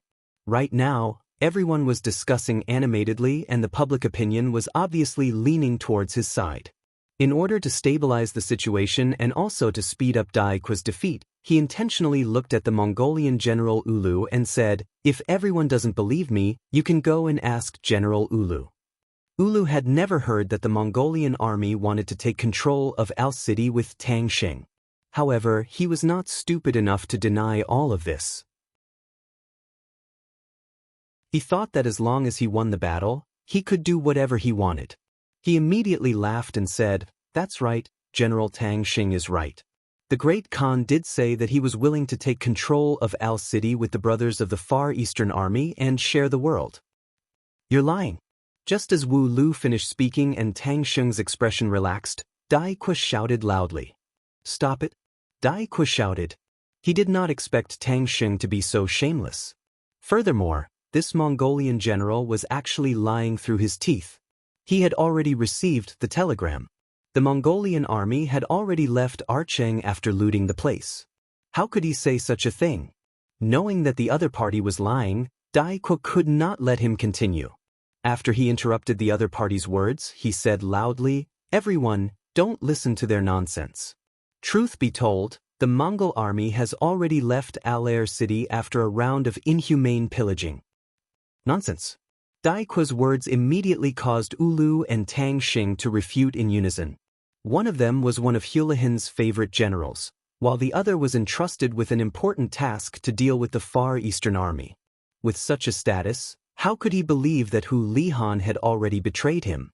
The two naturally did not believe it, but Daoist, who had received the news, laughed and said, "I knew you wouldn't believe it, but don't worry, there will be evidence in front of you soon.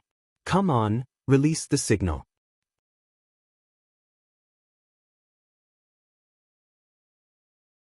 Chapter 1390. The so-called signal was a dazzling firework. Although the effect was a little worse during the day, the loud noise and the scene of the explosion in the sky could still be clearly seen. After the firework was released, rumbling sounds could be heard from the ground. At the same time, a Mongol cavalry scout quickly came to General Ulu's side. "General, we've discovered the enemy. About 4,000 enemy cavalry suddenly appeared behind us. They're flying the 5-star Army's flag." An excellent scout would be able to quickly determine the number of enemies. Just from this point alone, this scout was qualified. However, he only came to report after the rumbling sounds of the warhorses. It was too late, so he did not pass. Bastard, why did you only report back now? Wu Lu cursed angrily and lashed out with his horsewhip at the scout. The scout had a wronged expression on his face. He wanted to say that the enemy cavalry was completely covered in green leaves and could not be seen unless they were right in front of them. But at this moment he no longer had the chance to speak, because behind them, the bright five-starred flag that could not be ignored was already in sight. They had already arrived at the battlefield. When the scout came to report, the Mongol cavalry had already put up a basic resistance.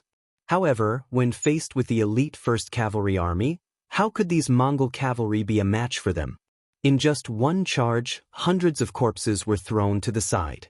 Just as they heard the sound of hooves, the 5-star army had already arrived in front of them. When they got closer, they could see that some of the warhorses still had green leaves on them. Camouflage and infiltration was one of the training courses of the 5-star army. Furthermore, they already knew the location of the battle, so it was not difficult to enter the battlefield without being discovered. Everyone listen to my orders, stop. Beta Persei's loud voice sounded out, and the Mongol cavalry immediately stopped. Their formation was neat and orderly, and it was obvious that they were well-trained elites. They did not make a sound, and other than the snorting of the horses, there was no other sound. They all waited for Beta Persei's next order.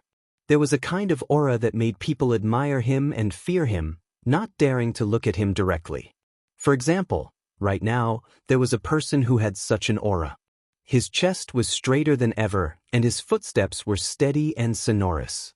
His gaze was clear and transparent, as if he could look straight into the depths of one's heart. In fact, whether it was a war or a fight between two people, the key to victory was one's mentality. When facing an enemy, he would have the absolute aura of a cat against a mouse. When he was the number one in the world, he would definitely crush his opponent. Then he would win.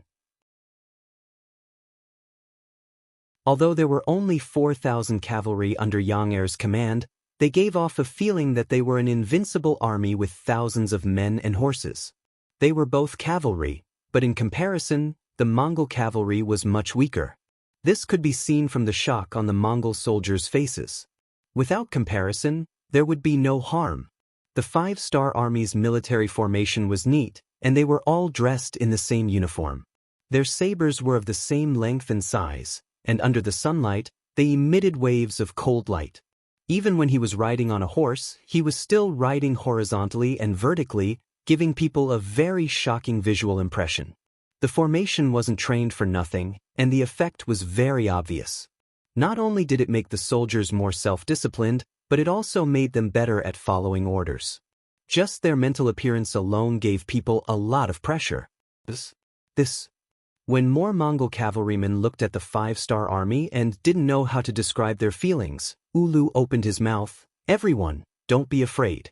They only have 4,000 people. As long as we charge forward, victory will belong to us. Let's see who dares? Beta Persei faced Ulu's shout, and after a loud shout, the 4,000 5-star army raised their sabers high, and a soul-shaking aura surged out. There were less than 2,000 Mongol cavalrymen left, and they were completely shocked by the aura of the 5-star army. At this moment, they found that they didn't have the courage to take a step forward. As the commander of the army, Ulu naturally saw everything. Because of this, he cleverly didn't take a step forward. Instead, he looked at Tang Sheng and said, "General Tang, let's go together. As long as we can destroy these Han reinforcements, the main force of the Mongol cavalrymen will arrive soon. At that time, no one will be our opponent." Ulu wanted Tang Sheng and the others to charge first, and then he could sit back and reap the benefits. In his eyes, even 10 Far Eastern Army soldiers weren't as important as a Mongol soldier. Tang Sheng wasn't stupid. How could he not see Ulu's intention? However, he didn't dare to act rashly. Putting aside the fact that he had already witnessed the might of the 5-star army when he sent reinforcements to the first city, there were still more than 20,000 soldiers of the Far East Army staring at him. Under the shout, Tang Sheng didn't move. Beta Persei saw everything and sighed. With his personality, since he had brought the army here, of course, he would kill to his heart's content. What Mongol army? What Far East army? He had never placed them in his eyes. They were just a bunch of mobs. As long as he wanted, the 4,000 warriors of the world's first cavalry army could kill all of them. However, he couldn't do this. Before he came, the young master had instructed that the construction of the Far East region needed people the most. A large number of young people. The people in front of him were all strong laborers. They were indispensable talents to build the city and consolidate the territory. If he killed them, who would build the city and who would repair the roads? In order to complete the task given by Yang Chendong, it was impossible to kill a lot of people. However, he could still kill a chicken to show respect. He had to do it. Some people were like this. If you didn't kill them, they wouldn't know fear. However, before he took action, Beta Persei still needed to do something. This was very important to destroy the enemy's morale, establish the final victory, and even unify their hearts. Come, bring them here. Beta Persei didn't give the order to attack immediately. Instead, he shouted to bring people. Soon, the 5-star army soldiers escorted 2 men to the battlefield. They arrived in front of the open space between the 2 camps.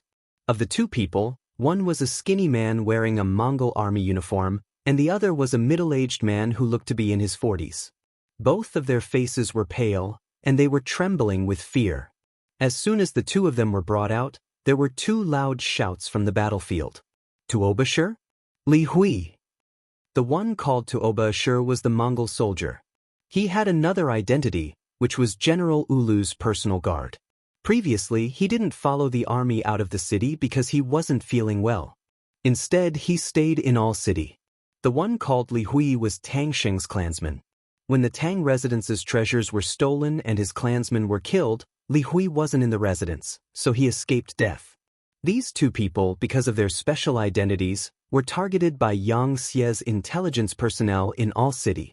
They were captured alive and sent out of the city.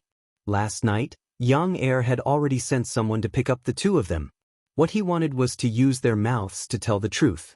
He wanted Ulu and Tang Xing to see what kind of person the great Khan Hulahin, whom they served, was. Wu Lu and Tang Xing were naturally the ones who shouted.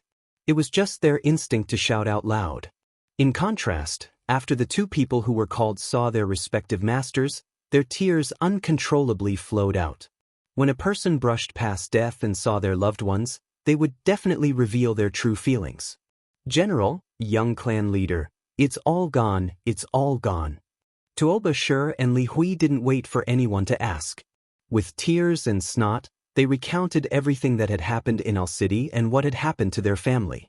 After that, whether it was Ulu or Tang Xing, when they heard that Hulahin had led his troops out of All City and fled to the Siberian region, it was as if they were struck by lightning.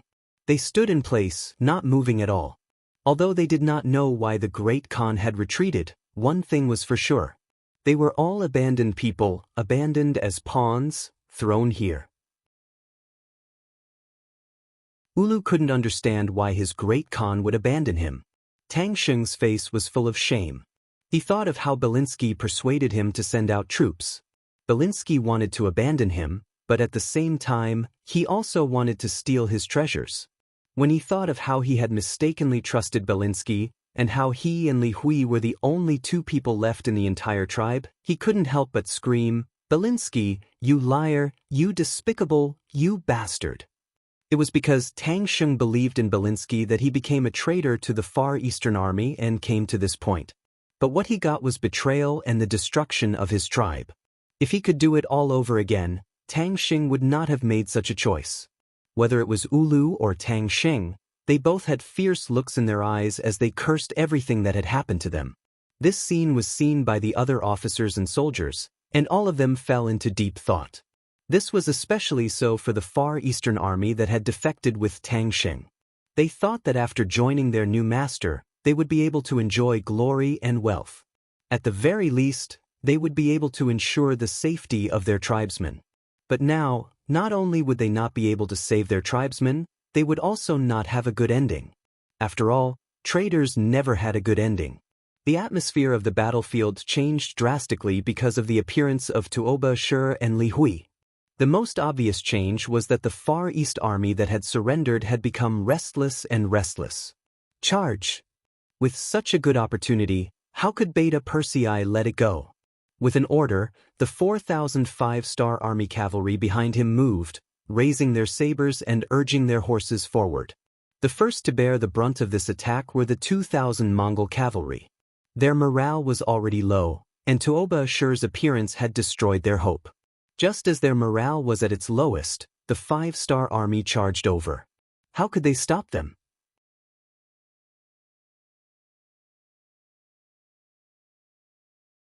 Chapter 1391. When the arrow formation stabbed into the Mongol cavalry camp, the resistance they faced could be said to be minuscule. This allowed the attack of the 5-star Legion Corps to go really smoothly. With just one charge, they charged into the enemy formation, and no one could stop them. Block them, block them. Ulu, who finally came back to his senses, shouted at the army as he looked at Tang Xing and said, "General Tang, although we have been abandoned, we have to kill our way out for ourselves. Otherwise, what awaits us will be worse than death."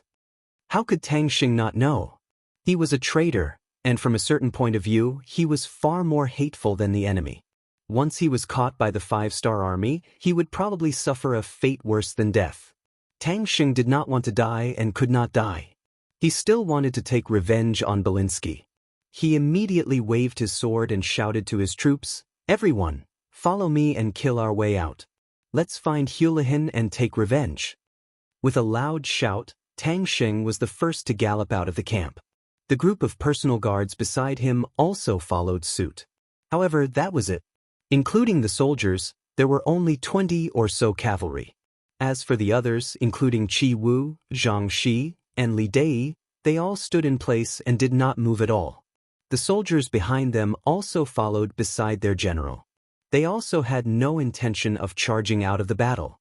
When the 5-star army's reinforcements arrived and Hulihin fled without saying anything, it was clear that the situation was over. Anyone with a brain would not make the decision to become enemies with the 5-star army.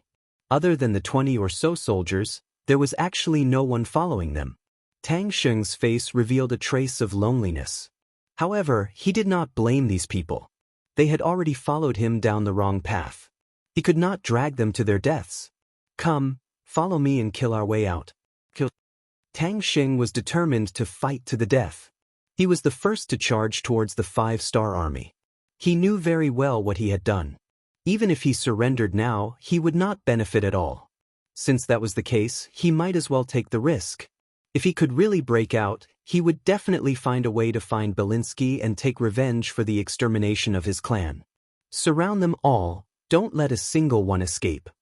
Beta Persei was riding on a big, strong horse, his face full of excitement. After following Yang Chendong for so many years, there were fewer and fewer opportunities for him to take action, let alone the opportunity to lead an army alone. It wasn't easy for him to let go of everything and go on a killing spree. He would cherish it very much. "Come, don't waste any more time. Both of you, come at me together." Beta Persei laughed heartily as he casually pointed his broadsword at Ulu and Tang Xing. It was as if he was looking down on the world. "Attack together." After Ulu and Tang Xing exchanged a look, they nodded in unison. Then, they whipped their horses and charged towards Beta Persei. This was their only chance. With 2 against 1, their chances of winning were still very high. As long as they could capture this general, they would be able to force their way out of the encirclement. Wu Luning had become a general among the many Mongolian cavalry. His own ability was naturally unquestionable. There was no culture at all, and one could not rely on qualifications and other resources. Those who could become generals were undoubtedly extremely capable. Tang Xing was the same. To be able to stand out among so many people and be appointed as a teacher, his own combat strength must be very strong. Both of them were like this. Together, they could be considered a strong combination. If they only fought one person, their chances of winning were quite high. At least in the Far Eastern Army, Qin Bo, including the army commander, would not be a match for him. But who was Beta Persei? He was one of the 5 members of the Yang Chendong family. He had been by Yang Chendong's side all year round. Apart from being different from the rest, his own combat strength was also constantly improving. If his strength was too weak, He would not have the face to stay by Yang Chendong's side. Not to mention other things, if there was really danger, who would protect who? It was not an exaggeration to say that in the entire Yangxia, the entire 5-star army, Beta Persei was not ranked number 1 in terms of leading troops to war. He also did not have much experience, but if it was a one-on-one battle, then there were really not many people who could be his opponent.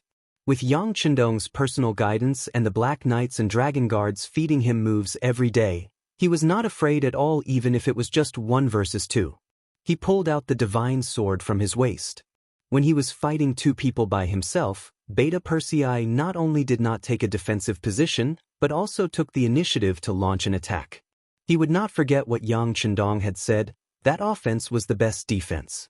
Relying on the strength of the divine sword in his hand, Beta Persei was full of confidence as he pulled his horse forward.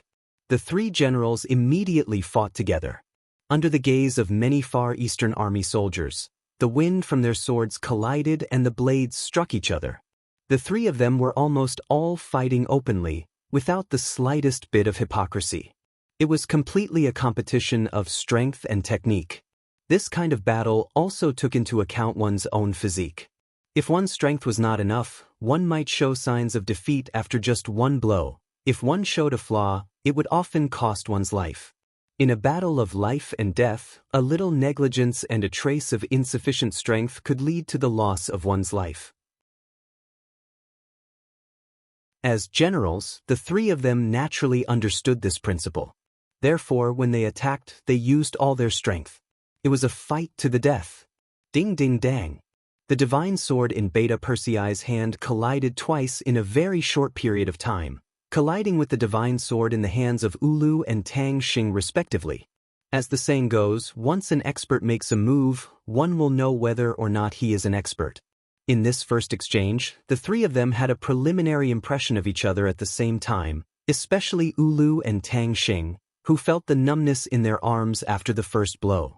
Their faces had become a little nervous. They could feel that if they were to rely on strength alone, they would not be Beta Persei's opponent. Beta Persei belonged to the group of people with extraordinary strength. In addition, he was by Yang Chendong's side every day, eating and drinking well, and his strength was constantly increasing. In terms of strength alone, even the talented black cavalry was no match for him. Only the abnormal, Yang Chendong could suppress him. It was this confidence that made Beta Persei so confident when he was fighting against 2 people by himself. And after using his sword to fight against 2 people in a row, this confidence swelled even more. Great. Beta Persei also felt a slight tremor in his arm. He laughed and turned around to attack. He had no intention of resting. It was a competition of strength, and he would not stop until he was dead. This person is so strong. Take my spear. After Tang Xing felt the tremendous pressure from the sword, he knew that if this continued, perhaps before he could do anything to his opponent, his arm would become red and swollen, and he would not be able to exert any strength. He simply put away his sword and changed to a spear. He swapped the red sakura spear hanging next to his horse. The reason why the cavalry mainly used the divine sword was because it was light and flexible. For example, the cavalry required fast speed, fast attack, and fast deployment. All of these had strict requirements for weapons. It was not that they could not use a spear. In history, there were cavalry who used heavy and powerful hammers as weapons. It was just that using such a weapon would inevitably affect their speed and flexibility in combat. As a result, most people used the divine sword. However, those who could use a spear were all people who believed themselves to be strong enough to use it. Otherwise, wouldn't they be giving up on flexibility and speed? Wouldn't they be courting death? Tang Xing changed to a spear, which was enough to prove his confidence in himself and his satisfaction with his physical fitness. He wanted to use his strength to suppress Beta Persei, and then find a favorable opportunity for Ulu to attack. With the spear in his hand, Tang Xing felt as if he was the king of the world. With a loud shout, Tang Xing's chi sank into his dantian. Borrowing the power of the spear, he swung the spear at Yang Air. The spear swept through the air, causing a weak explosion. Good. Beta Persei, who was rushing over, also laughed. He did not have the slightest idea of retreating because his opponent had changed his weapon. On the contrary, his fighting spirit was even more abundant. He was afraid that his opponent would not use his full strength. Just like when he was sparring with the Black Cavalry, everyone was afraid of accidentally injuring each other, so naturally, they would have a backup plan. It was not like this kind of life and death battle, where it was either you die or I die. There was no need to worry so much. Only then could a fight be called carefree. With a smile still on his face, Beta Persei had already urged his horse to come in front of Tang Xing. His sword and spear collided several times in a very short period of time. There was a continuous sound of clashing, and because they were all so fast, it made the onlookers feel dazzled. With the length of the spear, Tang Xing was able to restrain Beta Persei's attack for a while, keeping him at a distance of 10 feet. He was temporarily out of danger. Taking advantage of this opportunity, Ulu attacked. He took advantage of the spear entangling the divine sword to launch a sneak attack and harass Beta Persei from the side. He did not expect to be able to hurt Beta Persei. As long as he could distract him, it was equivalent to creating an opportunity for Tang Xing. Although it was the first time the two of them worked together, there were few flaws between them. Perhaps they also knew that this was a life and death battle, and it would be very dangerous if they did not use their full strength. So when they attacked, they used all their strength and displayed their strongest attacks and methods. Entangled by the spear and harassed by the dagger, Beta Persei fell into a passive situation. Several times he revealed some small flaws. Perhaps it was because he was strong enough that the dagger shook off his opponent's weapon several times, but he was afraid that he would have been injured by now. If it were someone else in this position, they would probably have to call for help. After all, the 5-star army had the advantage in terms of strength. And because of the bravery and strength of the warriors, nearly 2,000 Mongolian cavalry had been disrupted and were in the middle of being surrounded. It seemed that victory was already in sight. As such, there were hundreds of 5-star army cavalry around the 3-man group battle. They were here to prevent Ulu and Tang Xing from escaping, and they were also prepared to support Beta Persei at any time.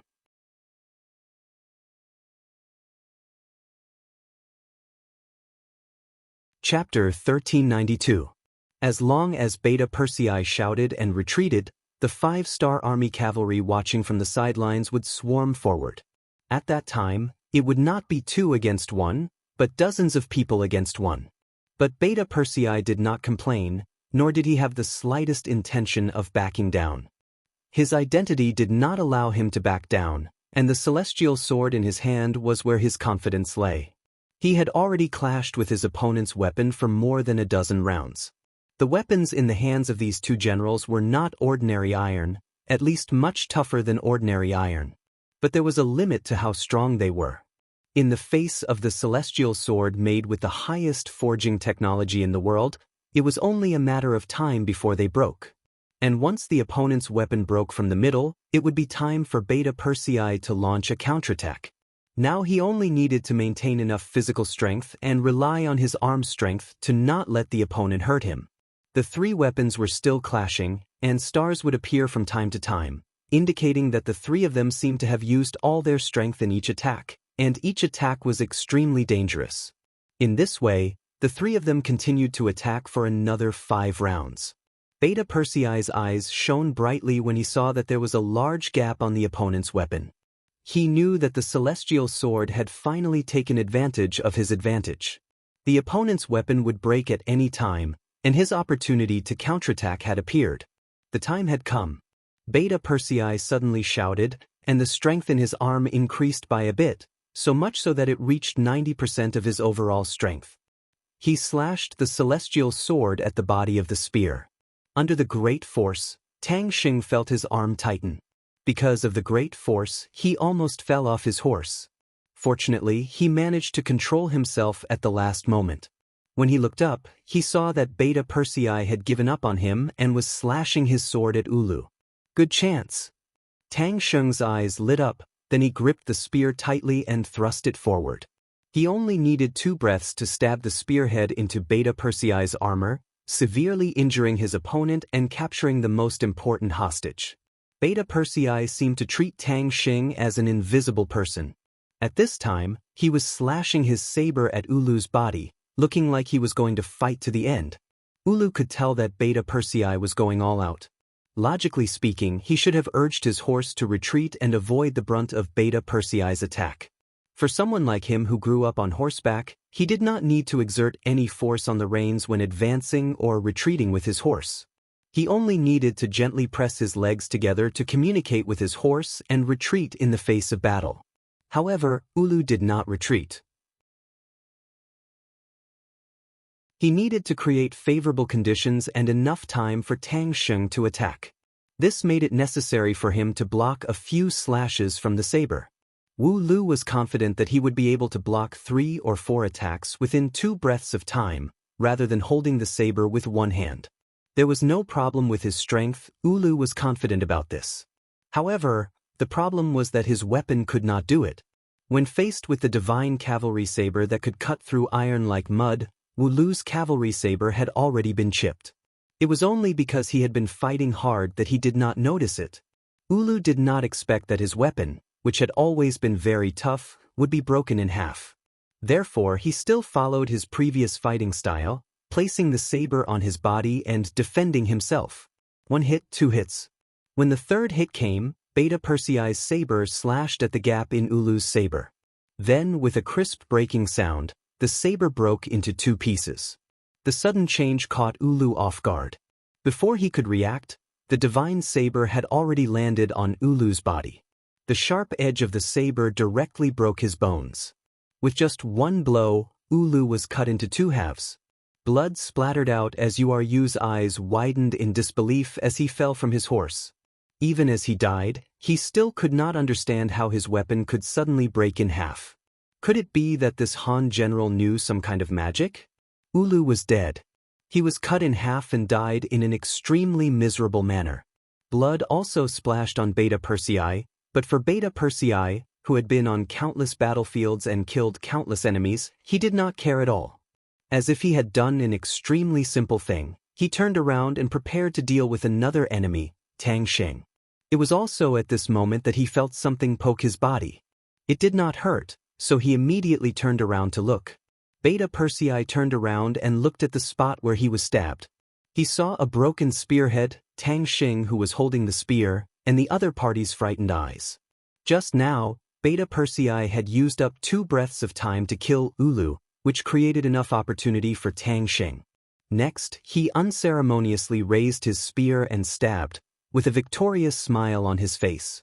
It was not until the spear stabbed out that his expression suddenly changed.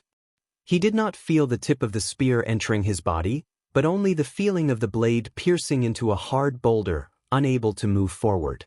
At the same time, Tang Sheng's gaze quickly turned to the tip of the spear. At some point, the tip of the spear had been broken, leaving only a wooden handle. At this time, the wooden handle was stabbed towards Beta Persei, and it hit the other party's exquisite armor. Beta Persei, who had been by Yang Chendong's side all year round, could be said to be a treasure from head to toe. Just like the armor he was wearing, it was thin and extremely hard. Yang Xie's munitions factory spent a lot of effort to make it. Such armor was also very rare in the entire 5-star army. With Beta Persei's status, it was naturally not a problem for him to get one. The spear was stabbed into the armor, unable to move forward. Tang Sheng was still in the same position, his face full of surprise and confusion. Seeing that Tang Sheng's spear had stabbed into his armor, Beta Persei's face was full of anger. Originally, Tang Sheng had betrayed the 5-star army, Yang Xie, and the young master, causing him to want to kill him. Now that Tang Sheng even wanted to kill him, this person could not be left alive. Beta Persei, who had already killed Ulu, gently turned around and easily moved the spear to the side. Then, the celestial saber slashed through the air and slashed towards Tang Sheng's neck. War has always been cruel, either you die or I die. Beta Persei was furious. The saber was as fast as lightning. When Tang Sheng came back to his senses, he had only just raised the spear when the wooden spear was cut in half. The saber did not continue to fall and fell on Tang Sheng's neck, then quickly slashed. Blood gushed out like a fountain, and Tang Sheng's eyes gradually became blurred.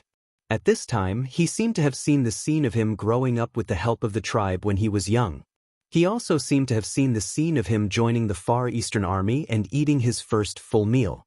Then, he rose step by step and finally became a division commander. Then, his ambition began to grow, and his heart became unsatisfied until he did the wrong thing of betraying the Far Eastern Army. Tang Xing was dead. Even when he died, his eyes were wide open, and he looked like he could not die in peace. No one knew what he was thinking before he died, and no one knew if he would regret his wrong actions and thoughts.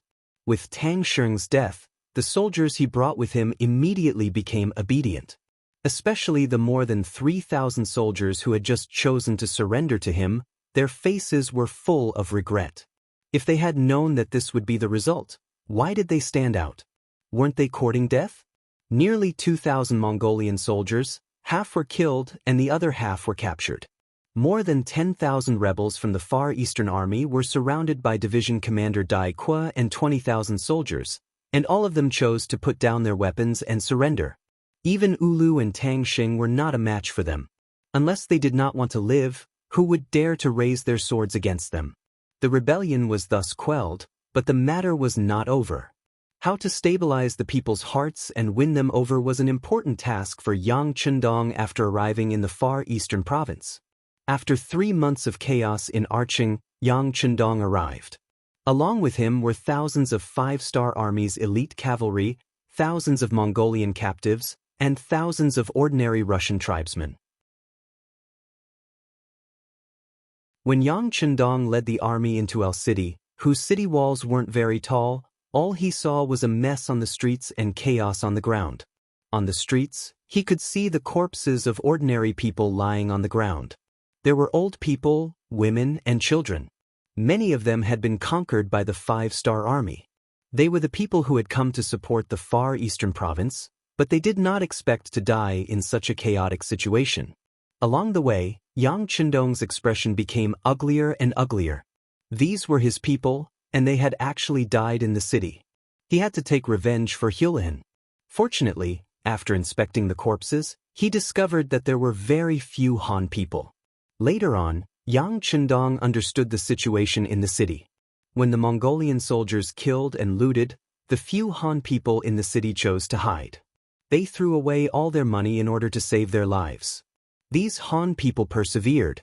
As long as they were still alive, everything would still be there. Bugnam of Gojoseon would definitely bring them a better life. In order to survive, after the Mongol soldiers left, some of the criminals in the city started to pillage and kill. These Han Chinese once again chose to band together. They picked up their weapons and became a force to be reckoned with. As long as they did not take the initiative to find trouble with others, no one would find trouble with them. This was how they managed to survive until Yang Chundong's arrival. As Yang Chundong entered the city, the law and order in the city quickly stabilized. On the streets, the soldiers of the world's #1 cavalry army were patrolling the streets. They were dressed in neat military uniforms, riding on tall horses, and wielding divine weapons in their hands. Whenever they discovered someone doing something illegal on the streets, they would immediately lash out with their horsewhips and capture them. There was no room for discussion.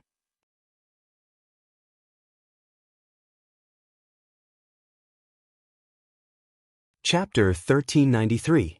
The impartiality of the 5-star army's soldiers shocked some of the rebels and made them more obedient. However, there were still some daring people who took advantage of the fact that the 5-star army's numbers were not high. They gathered their forces and attacked the patrolling soldiers of the 5-star army. They attacked with dozens of people and even hundreds of people. These people were mostly white-skinned Russians. They took a liking to the soldiers' uniforms and sharp sabers, as well as the sturdy war horses they were riding. Facing the provocation and the rebels who were shouting and holding weapons such as sabers, sticks, clubs, and even hoes, the 5-star army did not hold back and killed them all. Since they dared to provoke the army, these people had already lost their humanity and deserved to die. Dozens of people or even hundreds of people could not even hold up against the charge of the world's #1 cavalry army and suffered heavy casualties. The formation was in chaos and they scattered in all directions. Those who could not escape became members of the prison. In just a single afternoon, the prison of the Far Eastern Army was filled with people. Some of the people who were caught later could only be tied up in the square outside the prison. Fortunately, it was already the 5th month and the weather was not too cold. They would not freeze to death. In troubled times, severe punishments were needed. When Yang Chendong heard the report that there were rebels in the city, he did not restrict the actions of the 5-star army soldiers. On the contrary, he supported them. He knew that one could not be merciful on the battlefield. Otherwise, one would be asking for trouble. There were some people that couldn't be reasoned with. Only continuous slaughter would make them realize their mistakes and realize the power of the 5-star army. Thus, they had no choice but to restrain themselves and become honest. While they were clearing out the unstable elements in all city and had no choice but to kill, Tian Hu's 4,000 cavalrymen successfully intercepted Hulihan's troops who were escaping to the west. After a round of fighting, Hulihan brought 12,000 Mongol cavalrymen and escaped. On the other hand, Belinsky, who had too many items and could not bear to throw them away, was captured on the spot. He had personally witnessed the strength of the 5-star army. When he saw the strength of the 5-star army, the Mongol soldiers panicked and ran away with twisted faces. He saw that iron sabers and wooden spears were thrown all over the ground. The various items that they had snatched had also become burdens. They had all been abandoned in order to increase their speed. The army was defeated like a landslide. Countless Mongol cavalrymen, who were known as the strongest army, fled like sheep seeing wolves. They all exposed their backs to the 5-star army and were chased by the world's #1 cavalry army. They did not have any intention of resisting. This kind of strength only the Mongol cavalrymen and some Mongol tribes did not belong to the Mongol army. Unexpectedly, there was always someone stronger. The 5-star army was actually so ferocious that the Mongol cavalrymen could not fight back at all. Belinsky was captured, but he was not depressed. On the contrary, he felt that this was an opportunity for him. Since the Mongol cavalrymen could not defeat the 5-star army, why would he not join the strong? With such a powerful cavalry as his backing, he would not have to be afraid of anyone when he went out to do business. With this beautiful thought in mind, Belinsky stopped the resistance of the guards of the caravan. They obediently surrendered their weapons. Belinsky also reported his identity. At the same time, he put forward his request. He wanted to see the highest general of the 5-star army here. He had some information to report. Tian Hu saw that Belinsky seemed like someone important. He also thought about how his teacher had just arrived and needed to understand the situation here through various channels. He also needed various people to help him complete his mission. As such, he nodded and agreed. He did not even use a rope to tie Belinsky up.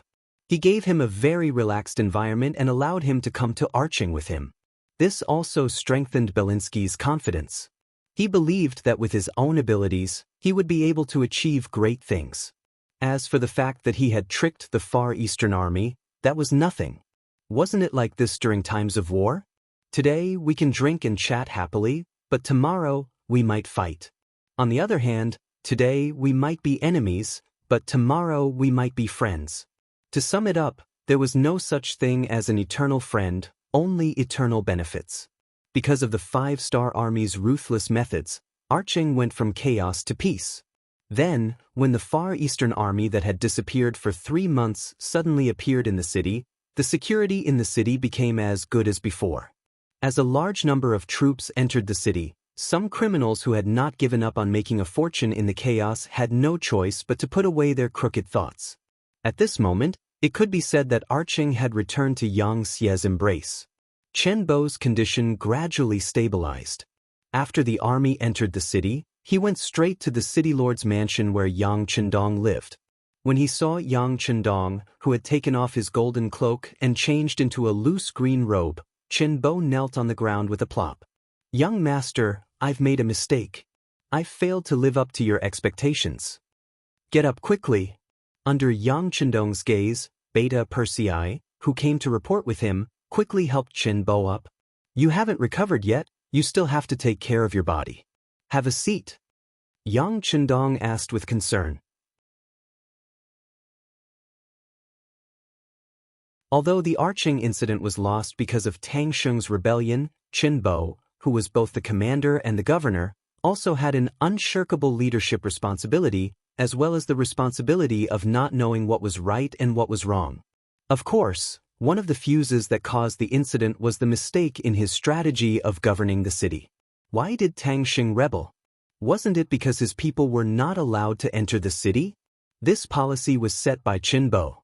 On the other hand, even if Tang Sheng didn't rebel this time, as time passed, more and more problems would accumulate, and when the contradiction became bigger and bigger, things would still happen. This was equivalent to a pustule in a person's body. If it was left alone, it would get bigger and bigger. It was better to squeeze it out and make it healthier. Chen Bo, who was sitting in the chair, had a guilty look on his face. In the past few years, the Far Eastern province had received a lot of supplies from Xianxia. In comparison, although there were some achievements, they were not very big. The rebellion this time was equivalent to erasing all of the previous achievements. He was even prepared to be removed from his position, or even convicted. Even though Qin Bo was sitting on a chair, he still lowered his head as if he was in the wrong. Seeing this, Yang Chendong shook his head and said, "Qin Bo, you can be considered an old man who has been following me for a long time. Back then, when you and Wuxia cooperated, you had such great chemistry. No matter what mission was given to you, you could complete it very well. This young master also has high hopes for you." Wuxia was sent to the Golden Horde for several years. He has successfully established a cooperative relationship with some important figures in the Russian tribe and built his own new Xia city. His actions are gratifying. As for you, this young master also has high hopes for you. I gave you the power of the governor and the commander of the Far Eastern province. You have done well, so you don't have to worry that this young master will punish you. You are innocent. In order to dispel Qin Bo's worries and psychological burdens, Yang Chendong directly settled the matter. After saying that he was innocent, even if someone wanted to impeach or blame Qin Bo, it would be useless. Yang Chendong's words were like nails on a board. In Qin Bo's ears, he was very excited. "Thank you, sixth young master, for your affirmation of my work. But Tang Sheng was promoted by me. If something happens to him, I am guilty. I ask that I resign from the position of commander of the Far Eastern Army.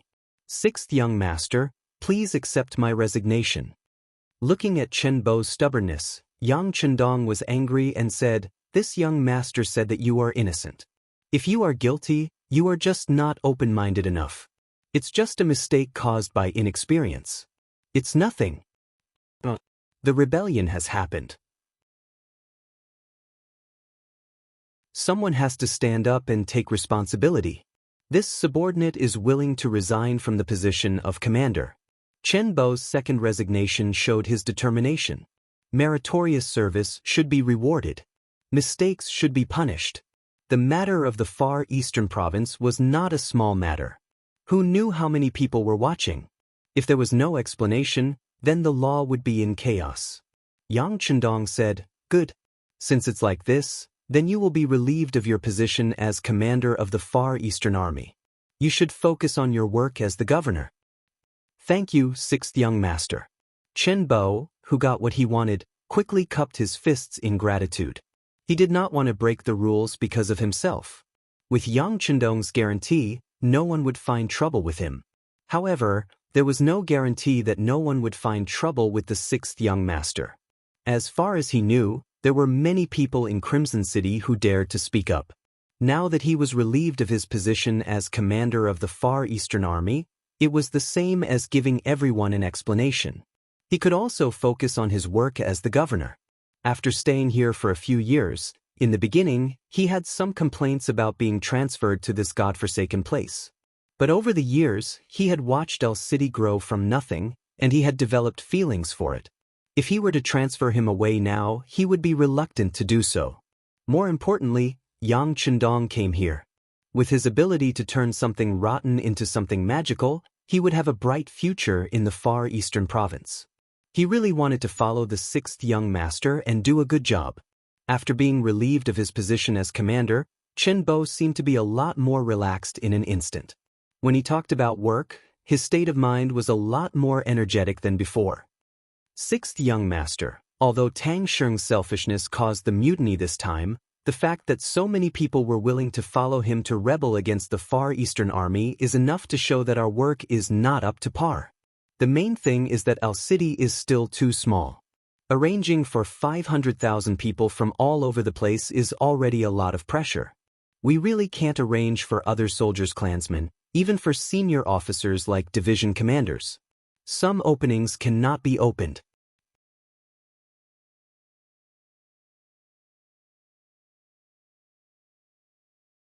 Chapter 1394. Yang Chendong stood at the side and listened attentively. From time to time, he would nod his head to show that he understood Qin Bo's previous actions. When the other party was almost done, he asked, "Previously, I asked the Far Eastern Army to reclaim the wasteland.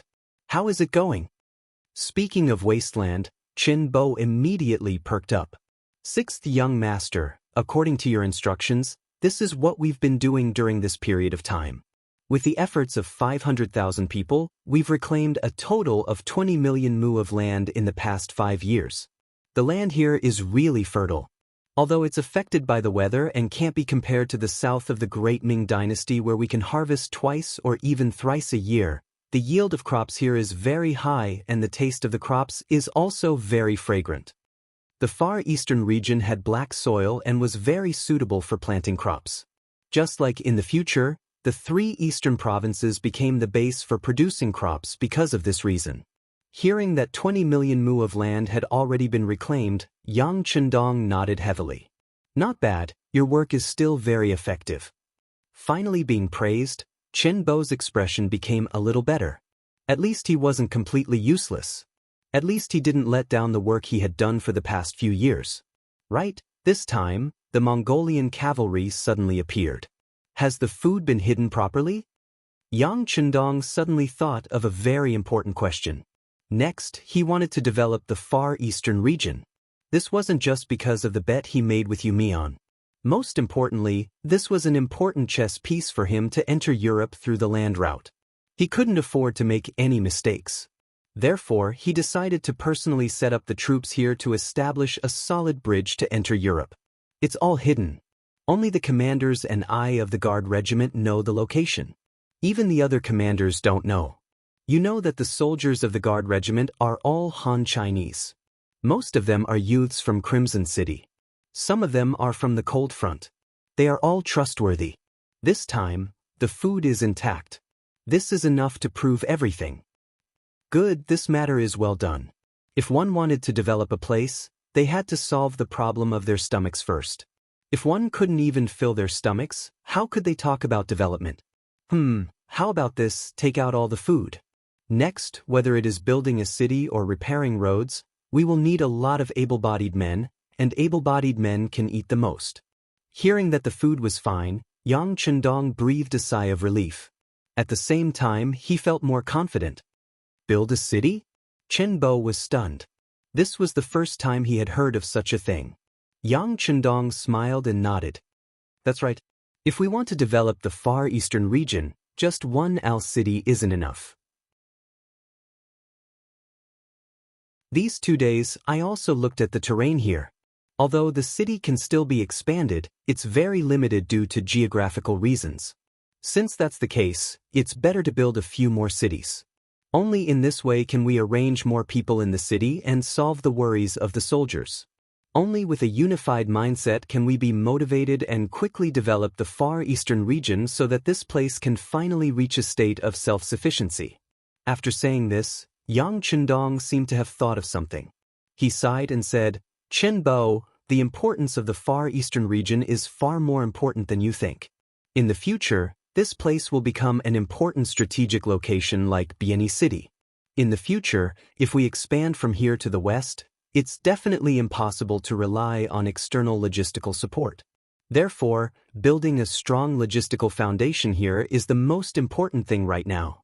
It can be said that the prosperity of the Far Eastern region is directly related to how big the blades of the 5-star army can expand in the future." Hearing that the Far Eastern region was so important, Qin Bo was shocked. He originally thought that Yang Chendong had his eyes on this place because it was sparsely populated and could become a new granary for Xianxia. Therefore, he put all his focus on reclaiming wastelands. But now, after hearing this idea, he realized that his vision was still too limited and his thinking was too petty. Yang Chendong saw Chenbo's shocked expression and understood. He sighed again and said, "Calculating the time, Wusheng has been in the Golden Horde for 7 years.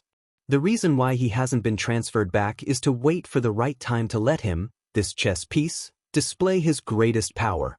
And if we only manage the territory in the Far East, then wouldn't his efforts over the past few years have been in vain?" I see.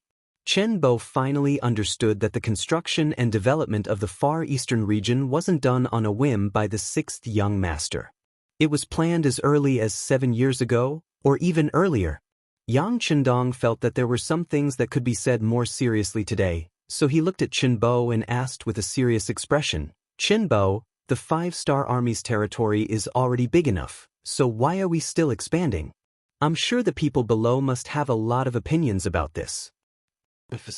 Chen Bo didn't want to talk at first, but looking at Yang Chendong's serious expression, he could only bite the bullet and say, "The people below have some opinions. But it's not the majority. There are still more people who like to work with the 6th young master. Especially some young people, they still want to build military achievements and are afraid that there won't be any more wars to fight. Wouldn't their years of training be useless in the end?" Hee hee.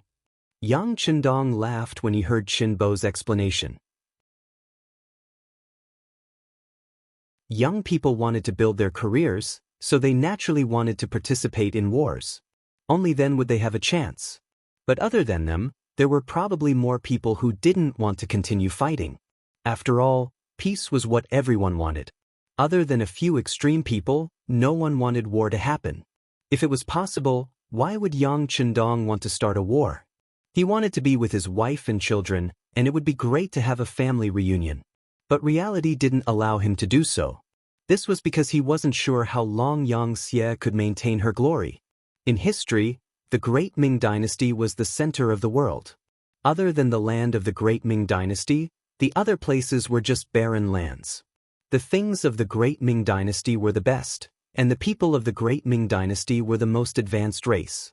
Then, the 2 Opium Wars completely woke the Chinese people up. It turned out that we weren't the most advanced. It turned out that the Europeans had almost robbed the whole world. It turned out that we were already far behind. Then what were we doing? Didn't we know? We knew. Since the Tang Dynasty, China had been the center of the world. During the Song Dynasty, the southeast coast was full of Arab merchant ships. At that time, the Song Dynasty had begun to transform from a primitive natural economy to a market economy. It was even more so during the Zhu Ming Dynasty. When Zheng He went to the Western Ocean, who didn't admire him? Many countries were proud to be able to pay tribute to the Great Ming Dynasty. But that was it. When the Great Ming Dynasty entered the Yingzong Dynasty, it was equivalent to entering the middle of the Ming Dynasty. After that, it was a downward slope. In the end, it was covered by history and was ruled by a group of Tatars who only had millions of people. How sad it was to think about it. If Yang Chendong stopped now, he couldn't guarantee that his descendants wouldn't be destroyed one day, and they wouldn't be ruled by other foreign races. In order for that day to not appear, he had to work harder now. For example, when the world was unified and the Han people became the rulers, even if his descendants failed to live up to expectations and lost the world, the people who could replace them would definitely be Han people.